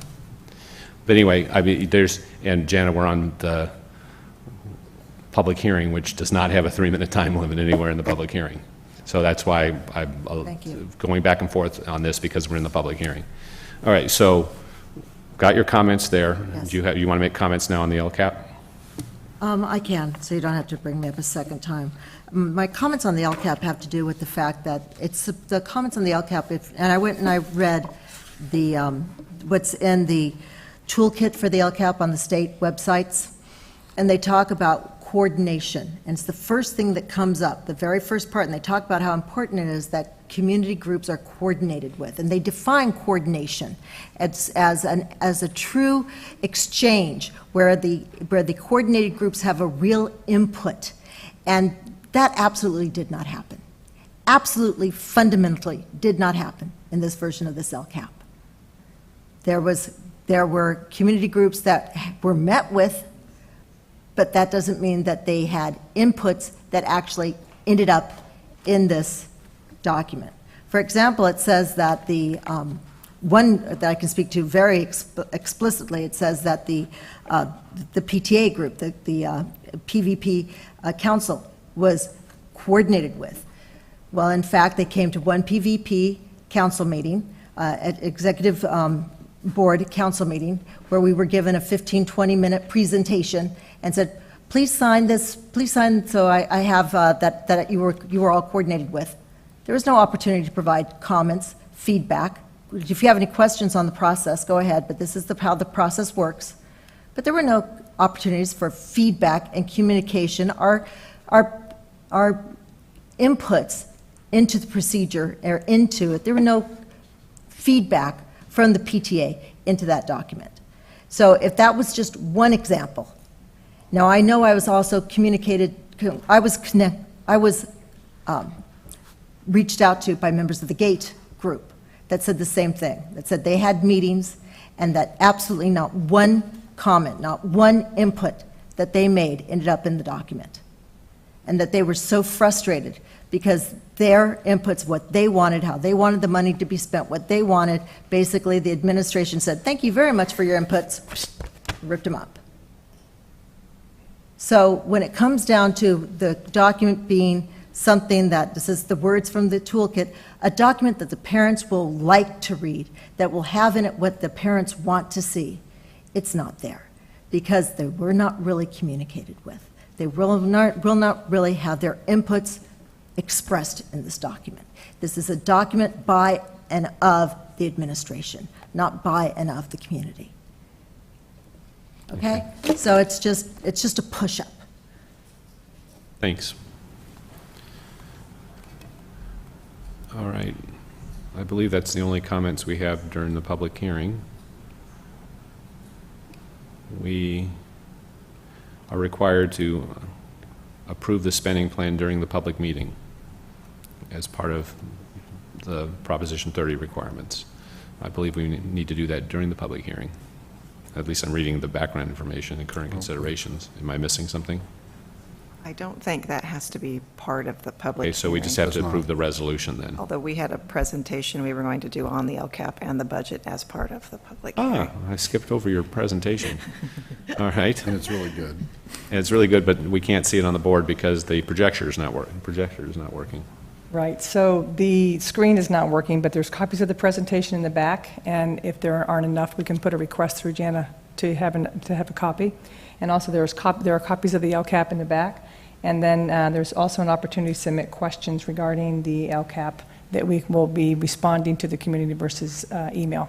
So that's all in the back. So very quickly running through this, you have seen this before, but it is adding on to the budget section of it, reminding us of the board goals. This is just a recap from last time. The local control funding formula requires the preparation of the local control accountability plan, establishing the annual goals, measurable outcomes to meet the goals and align the state and the local priorities. As you learned before, the LCAP has 3 different state priorities of conditions of learning, pupil outcomes, and then also the engagement. And our district, looking at our conditions of learning, pupil outcomes, and then the alignment of the board goals with each one of the conditions of learning, pupil outcomes, and the engagement. One that I'll highlight for you is under goal number 1, from the input from LACO and from the State Department, you're looking at the basics have stayed the same under priority 1.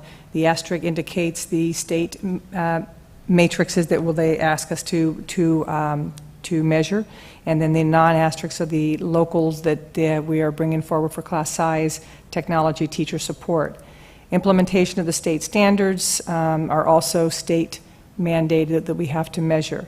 One thing that is different, and you'll see I put a copy in front of you that if you, with this hole punched in it, if you would like to replace the one that's in your folder, what you'll see is that the LACO required us to move the A through G requirements and the career technical education, and we have moved that out of the state priority number 7 under course access, and we have moved that into state priority number 4. So very quickly on the folder that you have, the still divided up by the red, the blue, and the green, but the yellow, the first yellow tab shows us that we removed it from that page, and the pink tab shows you that we added it to that page. So I wanted to bring forward the changes that we made as you're looking at the document. So everything else stays the same from our presentation of the first read of the state matrix. Other pupil outcomes, once again, monitoring the science, technology, engineering, the GATE, and the AVID. The other thing, Mrs. Reed, you brought up last time was the measuring just the math and the language arts. And so I just very quickly ran what we are also measuring within our district in the AP courses. Just put a list of those courses in at your seat, looking at the pass rate for those courses and also the participation rate. You'll see on that list that the AP Physics 1 and 2 is not included because we were not measuring that for the 13-14 school year. So I just wanted to give you an idea of the other things that we are measuring within the document. Engagement remains the same for the local of the school site councils. and also the pupil engagement state matrices being measured, and also the school climate. So with that said, running into to the next level of how the budget then supports the LCAP. Okay. And that's turning that over to Kathy. Just a couple of points to make about the budget. We are required to hold a public hearing for both the LCAP and the budget as part of the adoption process. And we are required to meet the July 1st budget adoption deadline, regardless of whether or not the state has adopted its budget. We have prepared our budget based on directives from LACO, as well as assumptions provided by School Services of California.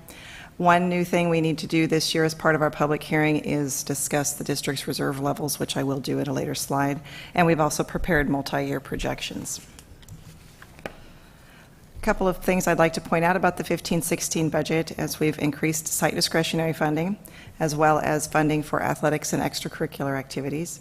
We've added 3 additional custodial positions, 2 of which will be funded out of community services revenues.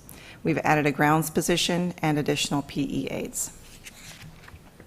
In looking at our revenues, unrestricted general fund revenues are projected at $114.6 million, with LCFF making up the bulk of that at $84.3 million. State revenues do include the one-time discretionary funds of $6.7 million, and local revenue includes $8 million in parcel tax, as well as the funds from the Peninsula Education Foundation.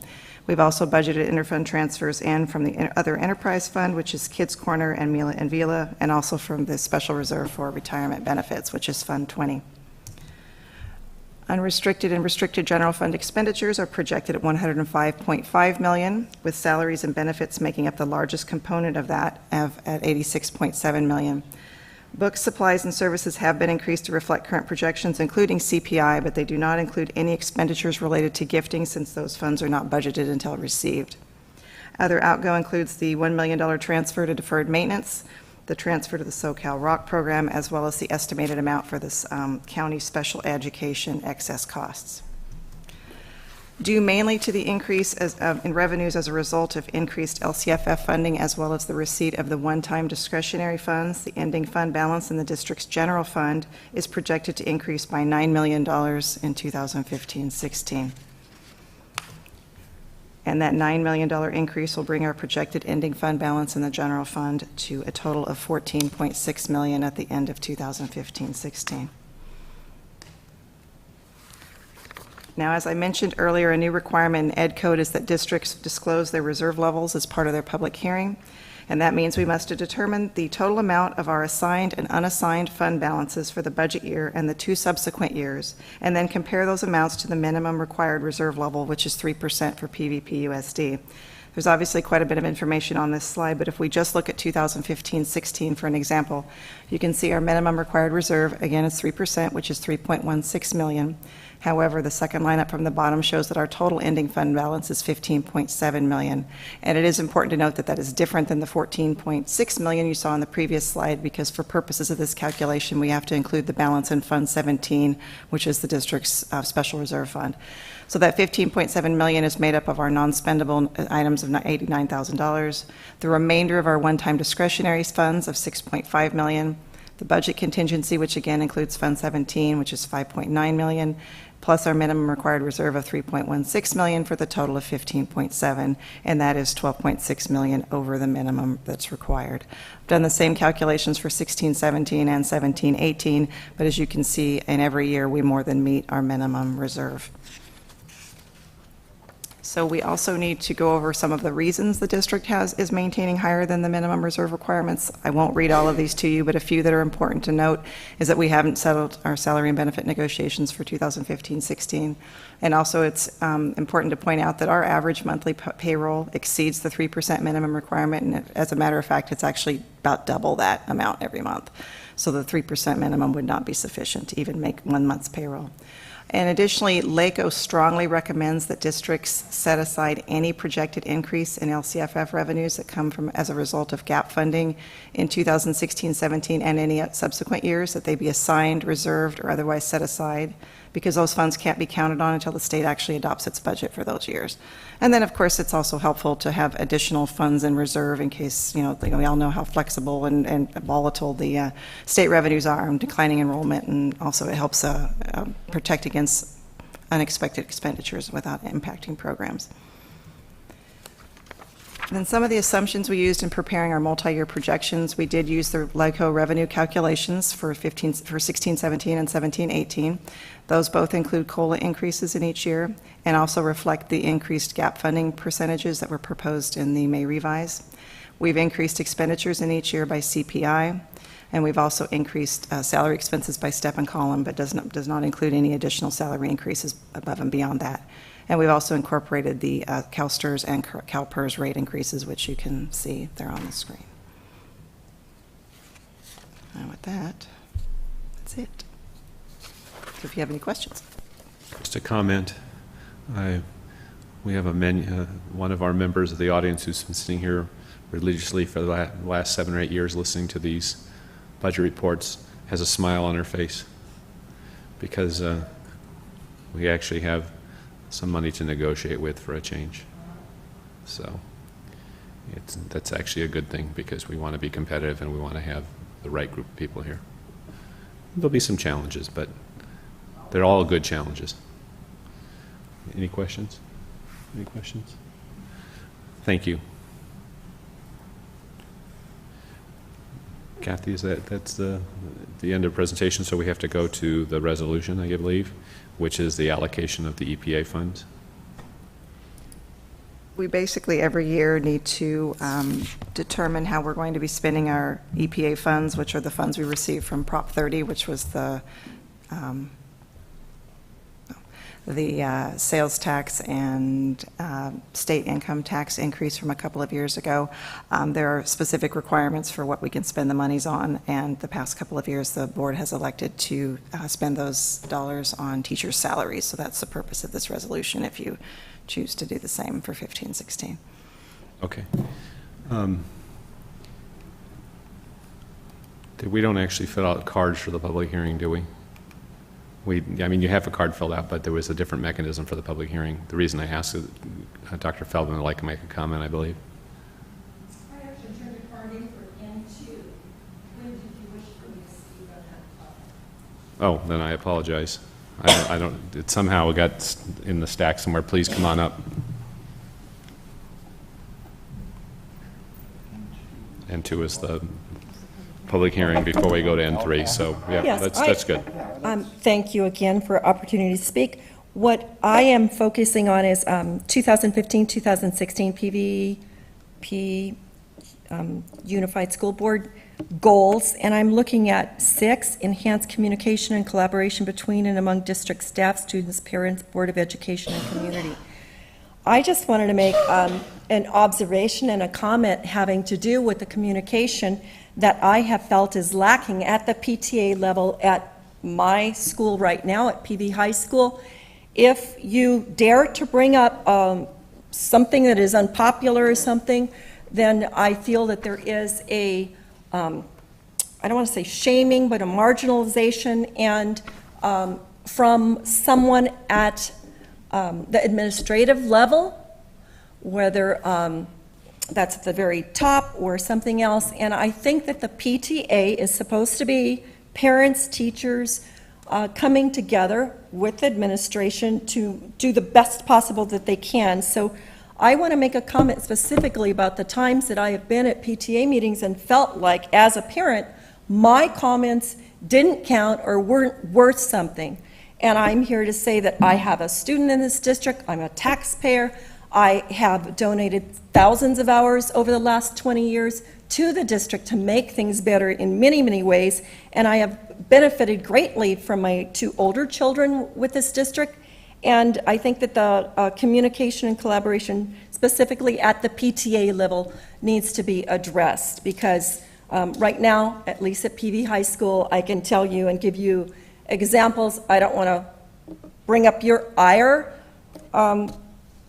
but just in terms of what was going on this past spring, the information that was not communicated to the parents, and the information that was collected that was never mentioned to the parents, and it was very, very disturbing to see. So what happens at that small level not getting through to you or anybody else. It puts a damper on discussion, a damper on debate, and I don't think that's the right way to run PTA meetings or schools in general. Everybody there has a voice, and I think they should have a chance to be heard. If you have something specific you'd like us to act on, you want to send me an email and I'll share it with the different district staff. Feel free. I mean, I could bring up things right now, but I don't know. I'm offering to do it privately. So if you'd like to do that. And okay, to protect the individual students and the information, yes, but. Okay, but, you have my email, so. I'm letting you know what happens at the PTA level at that high school. That's Okay. what I'm letting you know. I'll look forward to the meeting. Yeah. I go to all those meetings. I go to a lot of them. We've been there together often. I've been one of the people who said unpopular things over the years. I get what you're saying. I do.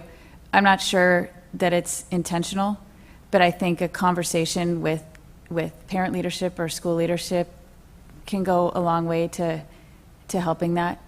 And if Larry can help you with that, that's great. I'd be happy to help you with that as well.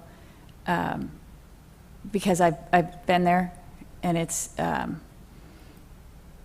you know, it can always be a tough thing, but as long as people on both sides are respectful and polite, I think you can get your points across. And I don't certainly think many of the people in the audience at those same meetings that I've been sitting around would have anything negative to say about people who are critical. I think the more we all learn, the better.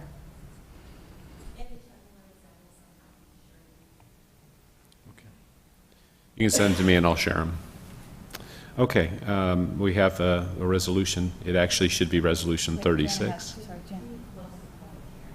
Well, don't we need to adopt the resolution before we close the public hearing? Okay. Public hearing is closed. You're welcome. At 5 minutes to 9. All right, so now we have to adopt, make a motion on resolution. It's actually Resolution 36, even though the attachment says 32. Right. I move that we approve resolution number 36-2014/15 that determines the use of educational protection account, the EPA funds, for the 2015-16 school year. I second that. Discussion? All those in favor? Aye. All right. We're up to consent calendar. I seem to be skipping things over things. I haven't skipped anything, have I? All right. Malcolm, do you have anything you'd like to remove? Nothing to pull. Linda? Just had a quick one on 03B on the purchase order. I know. 03. Dawn's ready to kill me. 03B, okay. So, Malcolm, can I have a motion on approving 01A, 02A, 02B, 02C, 02D, 02E, 03A, and 04A? I so move. Second? Discussion? All those in favor? Aye. Aye. All right, Linda, So- 03B. So when I look at these purchase order things, I really get frustrated with this because I can't tell what is pass-through money for the PTAs and the booster clubs and what is district-funded money that we have to be careful about. And I wish Lydia were here because she could help me with that and help me change that. Well, we were talking about So we were adding talking a about column. adding that in, and it just hasn't happened. So I don't know if, Dawn, if you could pass that on to her to please do that, because it's hard to know if it's pass-through money paid for by PTAs and the booster clubs, then that's for them to decide how to spend their funds. But when I look at the big-ticket items, so I look at Ridgecrest spent $25,000 on cameras and some kind of sound system or something.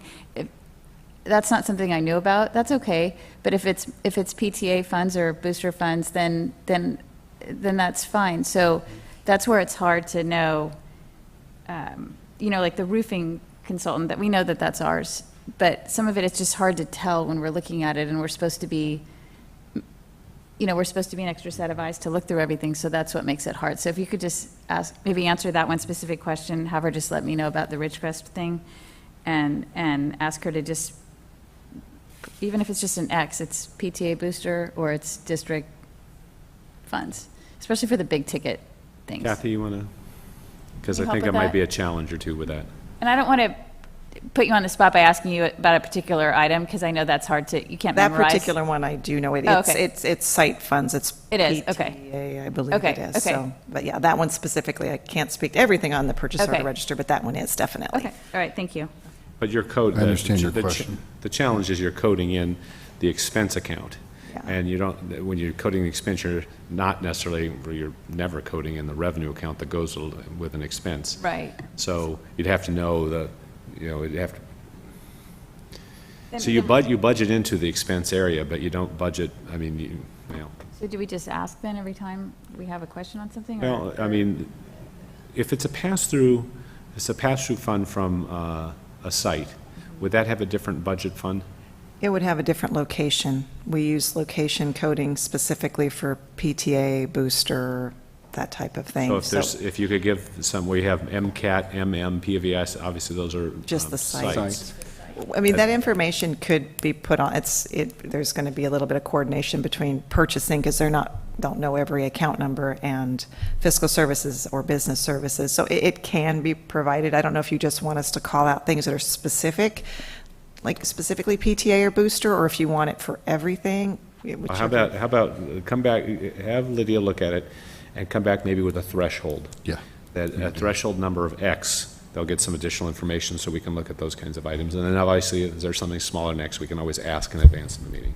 We can do that. And Kathy, we can touch base tomorrow and Okay. make sure we have this calibrated. And when we talked about this before, don't I understand that this report is hand-rolled?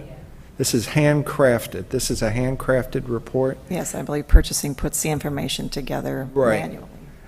Because? I believe, I'm not 100% certain. I know that the reports that come from LACO are not super user-friendly, as many of the county reports and state reports are, so we have to make it so it's easier to read. There's some history, but I want to confirm with Lydia before we go too far down that Okay. road. Okay. Fair enough. So you make a motion, yeah. Move to approve O3B. I'll second. All those in favor? Aye. Larry. Information item P1 is the minutes of the Citizens Oversight Committee meeting, or informational item only, unless there's anything else. No, sir. Meeting is adjourned at 9 o'clock.